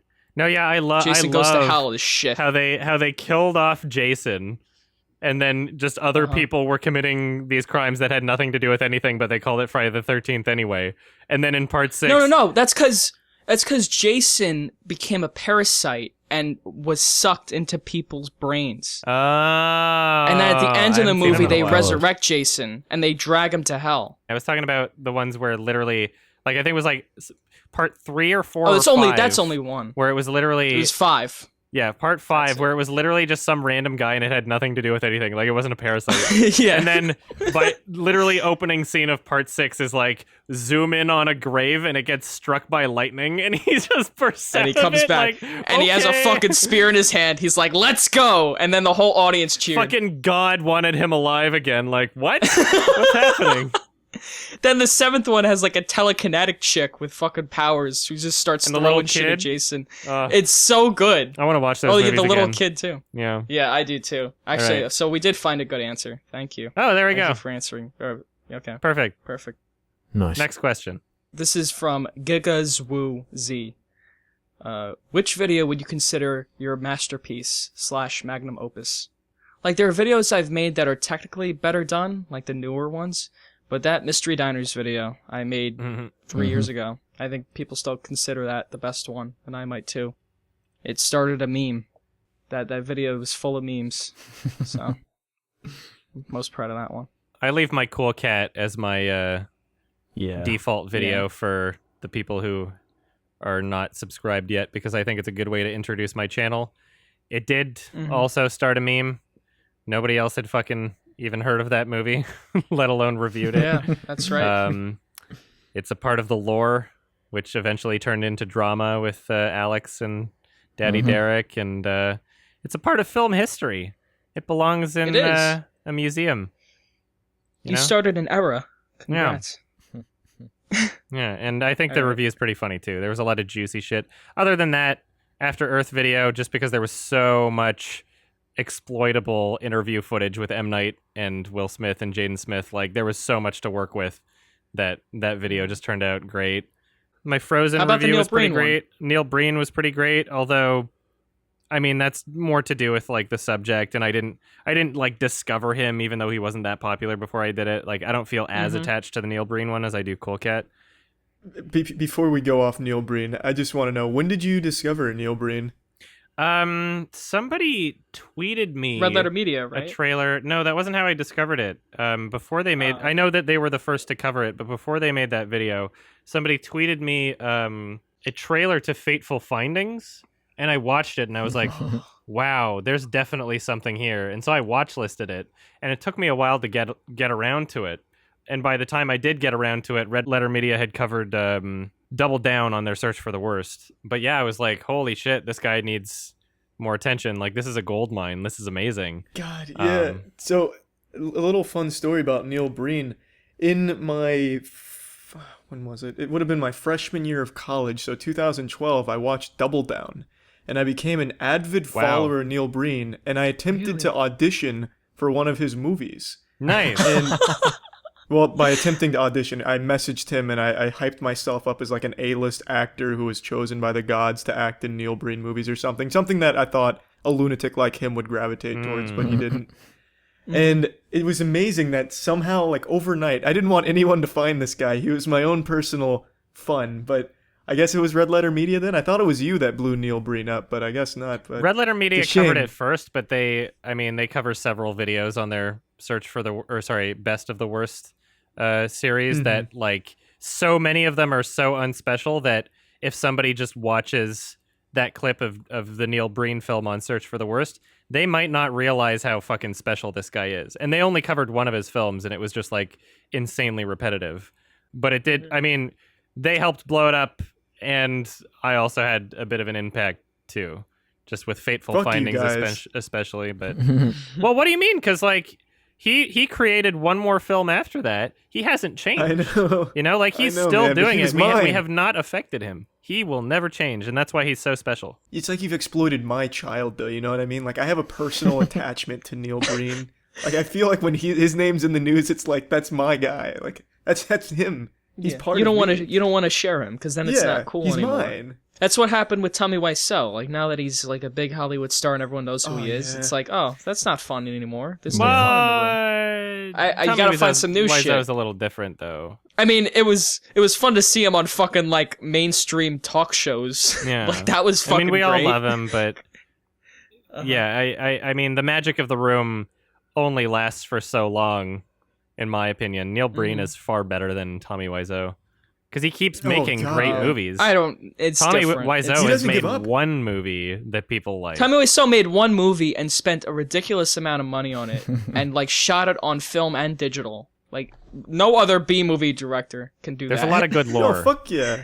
Neil Breen, he's paid for almost all of his shit right out of pocket. He used to be a Las Vegas realtor. Hell yeah. And he spent like his fortune making these movies. He started with Double Down, and then he made I Am Here Now. Thank you. It's just amazing. The man is a goddamn genius. He is. Brainius. Yeah, you gotta support indie cinema like Neil Breen. I love Neil Breen. Just the production value of the room, though, is unique. There's a lot of uniqueness to every good bad director. There's uniqueness to James Wynn, who made Birdemic. You know, there's. Yeah. But what I'm saying is that sound design. Neil Breen is special because he continues making amazing films, and he has not been tampered with by becoming quote-unquote self-aware. He's not like all of a sudden making comedies like James Wynn and Tommy Wiseau eventually tried to do. And it's like, okay, well, now you're making comedies. You're failing at making a comedy, so now it's not even funny. It's just sad. keep continuing to make serious films, and especially with Neil Breen, they're so complicated and metaphorical that he can look at somebody who doesn't like it and be like, well, you just don't get it, and then continue making mindfucks. Right?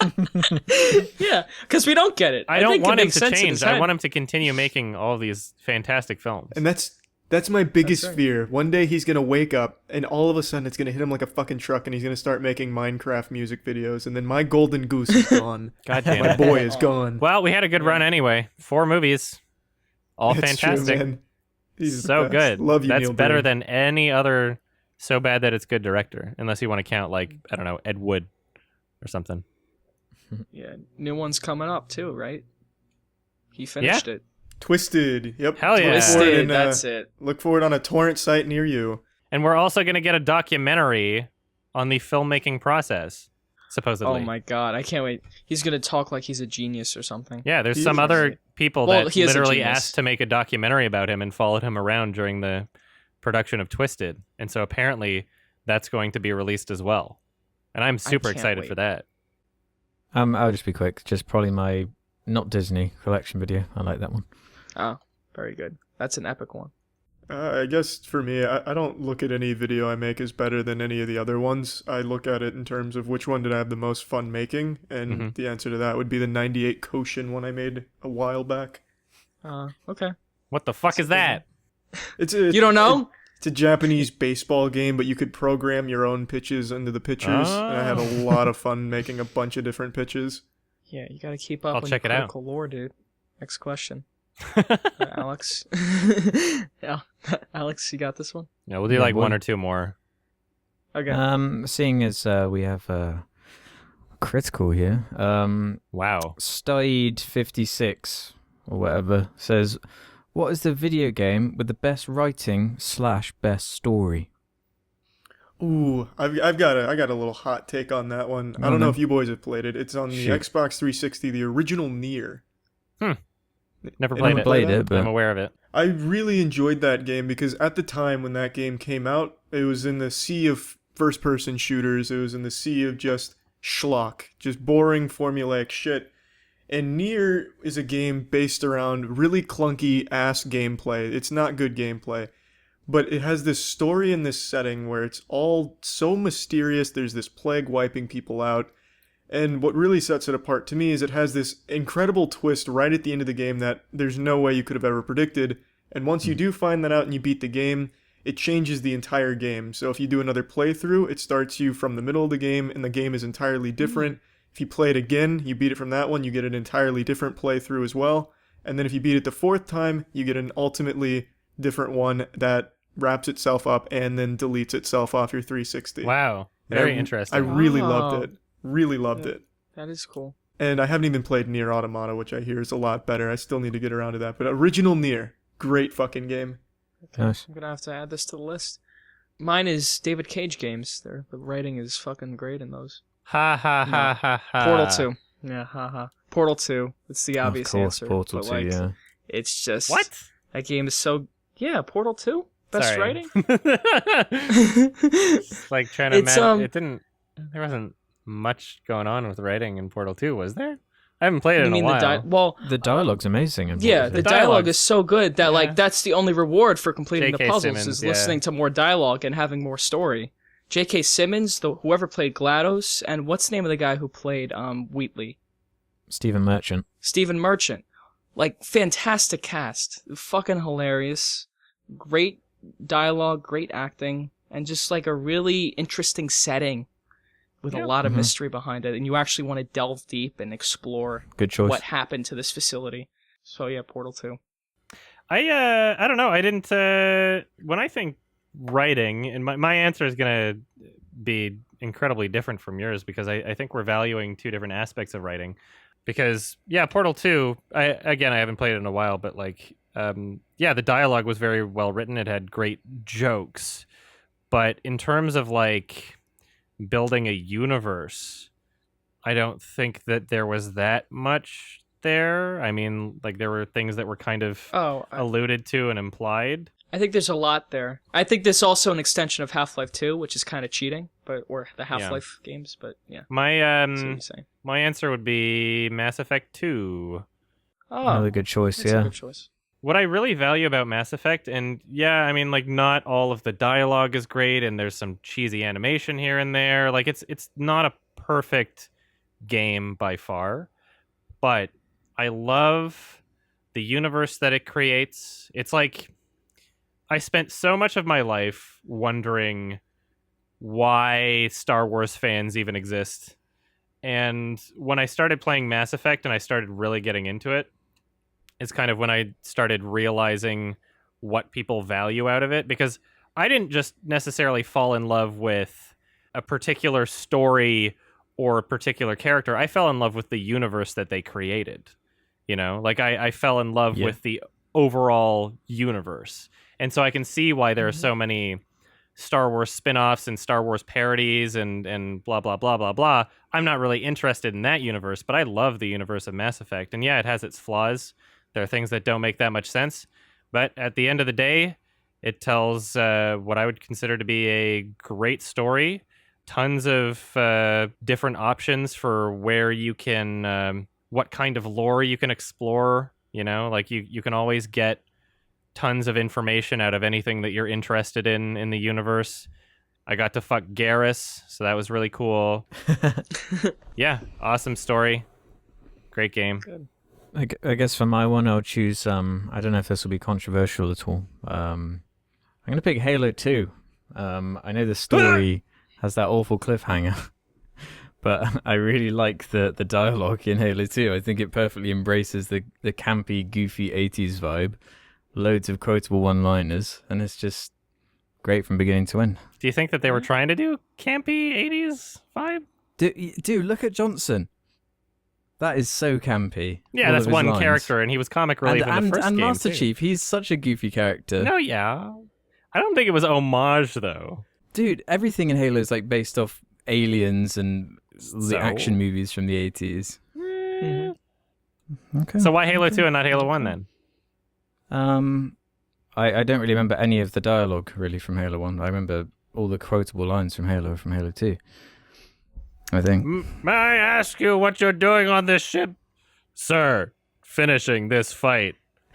Because we have to end the game early because Microsoft made Bungie release it before they were finished, so there's a few levels ignoring missing. the cliffhanger ending. I like the rest of it. Okay. Yeah, I have a lot of issues with Halo 2. I recently did a big rant on Halo 2 in my Patreon stream, but we'll talk about this another day. Okay. Yeah. Hater. Yeah, that's me. I'm the guy. Want to do one more and then we'll wrap it up? Yeah, Yeah, one is that more. fine? All right. Cool. Let's do it. This one's from Raging Bull, 1999. I thought this was kind of fitting. What's the most disturbing film you've ever seen? Or one of the most. One that stands out to you. Shit. Aside from Martyrs. Yeah. Name another one. What is the Was most that your- disturbing film I've ever seen? Yeah? No, Alright, I'm this trying is to one. think of what is. Like, I don't know if I would. I mean, Martyrs is up there for disturbing. Well, you can 'cause just it name like disturbed me for another sure. notable one for you. I'll have to think about I've it. got a Does anybody couple, I else guess. have an answer? I mentioned it earlier. I found the end of Annihilation to be really disturbing. I know some people don't like it, when that... Well, actually, it's a spoiler, I won't say, but towards the end of the film, Yeah. there's a sequence that's like just quite unlike anything I'd ever seen, and that really kind of freaked me out to my core. I actually get like my heart speeds up like majorly when I watch that scene. Something about it just really gets to me. Another one is Green Room. I find quite disturbing. Super intense movie. Yeah. Not a typical kind of horror, psychological or anything. It's just fucking violent and horrible. Yeah. That's a very interesting kind of disturbing, because it's just super realistic. Like, this is probably how these things would play out, and that makes it disturbing, and that's what invests you so much in it. Anyone else? Well, I'm looking. I had to pull up my You're looking at a list? my list of because like it really depends what kind of disturbing. Because like The Pianist is disturbing in ways. Like that's an incredibly disturbing movie, right? Just whatever disturbed you. Yeah, something like notable. that, or like Maybe something people haven't seen. Antichrist, or like Dancer in the Dark is disturbing in its own way. Yeah. Like No Country for Old Men is disturbing in many ways. No, I don't know about that. Yeah, well, What? let me. It's scary. I have one. Let's see if there's something similar on your list. Maybe. Mine is Eraserhead, as the most disturbing thing I've ever seen. Because that movie, I don't want to spoil it. It's themes of fatherhood, premature fatherhood, before, being prepared for it at all, and just that in a movie by David Lynch. So it's all metaphorical, and it's all just like disturbing shit in his head plopped out on screen for you to see. That, and the sound design in that movie too, is really just something else, unlike anything else in any other movie. Yeah. Have you guys seen Dogtooth? Yes. Pretty disturbing. Love it. Oh, I haven't. Oh, I did. Yeah, that's a good one. That's a good disturbing one. Yeah. Killing of a Sacred Deer too. Yeah, true. That's more recent. I wouldn't call those like among the most disturbing though, for me personally. I would say like existentially, like Synecdoche, New York is disturbing to me. Like the Holy Mountain is in some ways disturbing to me. I want to ask you which Michel Haneke films you guys have seen, if any, right now. Because there's one that I might give as an answer here, kind of, but I don't really want to if I know you guys haven't seen it. Because I would rather just recommend it. I don't know, maybe. Is it? I haven't seen anything before The Piano Teacher. That's him, right? Piano Teacher? Yeah. Anything You've seen before everything that after. I haven't seen. I've seen everything after. And you have seen The Piano Teacher? No. Okay, so I haven't including seen The The Piano Teacher or anything So before. you saw Cache. Including The Piano Teacher. I saw Cache, yeah. Okay. What Is about giving you? the name of it as like a spoiler, but I'm not very familiar, so. Is giving the name a spoiler. Well, yeah, like it might be like a thing where I don't know. Oh, no. Tell me which ones you've seen. I don't know. Adam's just being fucking cryptic for no I'm reason. Yeah, just I'm trying to Just say I'm which trying one. to figure it. Well, Cache. But I would like to. It was Cache? I would like to recommend it someday if you haven't seen it, without saying Oh, like, right. "Oh yeah, it's I one of the haven't most seen it, disturbing movies." Oh, Because yeah. it has more to offer than I'll forget by that. then. Although it is like very disturbing to me. On a Yeah, that is a psychological good level answer. or visual? Both. There's tons about it. Both. Like psychologically, mostly, it is very unconventional in how it's presented, but with lots of purpose. There is a constant feeling of like observation or like being watched throughout the entire film. But I won't really say much more than that, other than it's one of my favorite movies ever. Yeah, same here. And it's that kind of scary or disturbing that I like, where it just plays out. Yeah, very subtle. And you gotta notice what's going on. You're like, there's a lot of wide shots where you gotta go, oh shit, what's going on there? Amazing film. Charlie, you got an answer? I'm trying to think, because when I think of disturbing, I think of something that like actually rattles you. And I've never really seen a movie where after the credits roll, I'm like shaken. I'm like, wow, that movie really is going to haunt my boners for a week now. The only movie that I've had an experience like that is a movie that is not disturbing at all. It's a comically bad movie. It's called One Missed Call. It's an old horror movie. Oh, yes! Yeah, not the Japanese one, the American remake. Yeah, the American one. It came out at a time when I was younger. I was probably like 11, maybe 12 or something like that. And I'd never really watched any horror movies, but my friends all wanted to see it, and I saw it. And I couldn't even look at the screen for half of the movie. Like anytime there was like a phone call going on, my heart would race. I'd start sweating, and it was just miserable. It was genuinely miserable sitting there watching that movie. And I had a razor at the time, like all kids did. And I made sure to choose the happiest possible fucking ringtone I could instead of like the creepy sounding like standard one, all because of that movie. Man. That's funny. Okay, But- that is interesting. You should revisit it. I've See been what you wanting think to, of it but I can't actually find it. Like I was looking for Really? torrents of One Missed Call. Well, I would never break the law, but Trying to see if they existed so you could report them. yeah. You went Just to window Blockbuster. shopping. Obviously, Blockbuster, yeah. see if you could find a copy.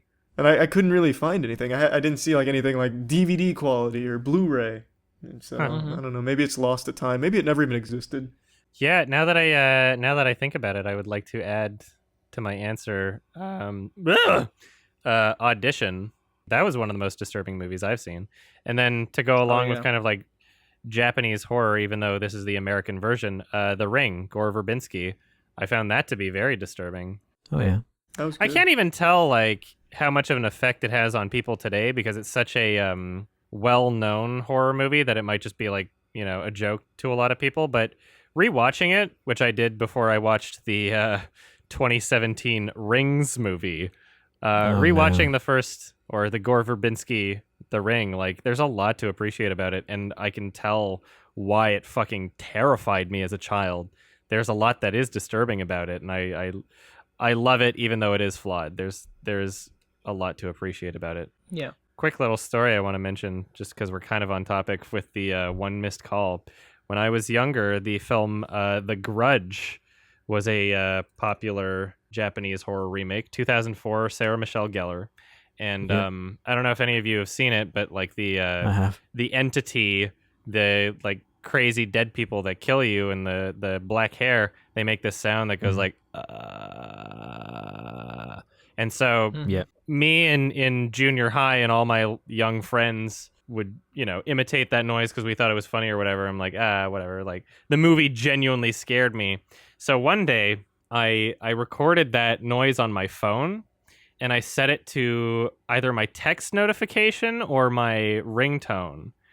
And I forgot about it. And I completely fucking forgot that I did that until like, I don't remember when, but like, I guess I must have had my phone on silent until that point. But much later, I was in the bathroom and it sounded like it was coming from the toilet, and it was really, really fucking loud, and I freaked myself out so bad. I was actually terrified. I don't know. Why would you make it your ringtone? You're I just don't fucking remember. pranking yourself. Because I was a dumb kid. I was a dumb kid Oh, that you did did the things exact- because it was You funny did the and exact random. opposite of what Charlie did. Yeah. Yeah, You made Jesus. the most fucking disturbing Oh, shit. man. in your You were like the Batman of Grudge. You hated it so much you became it. Yeah. Have you guys seen The Dark Crystal? That's quite a good one for Oh, disturbing. Yes, that's one of my friend's favorite movies. Yeah, it freaked that me is out when pretty I was a kid. disturbing.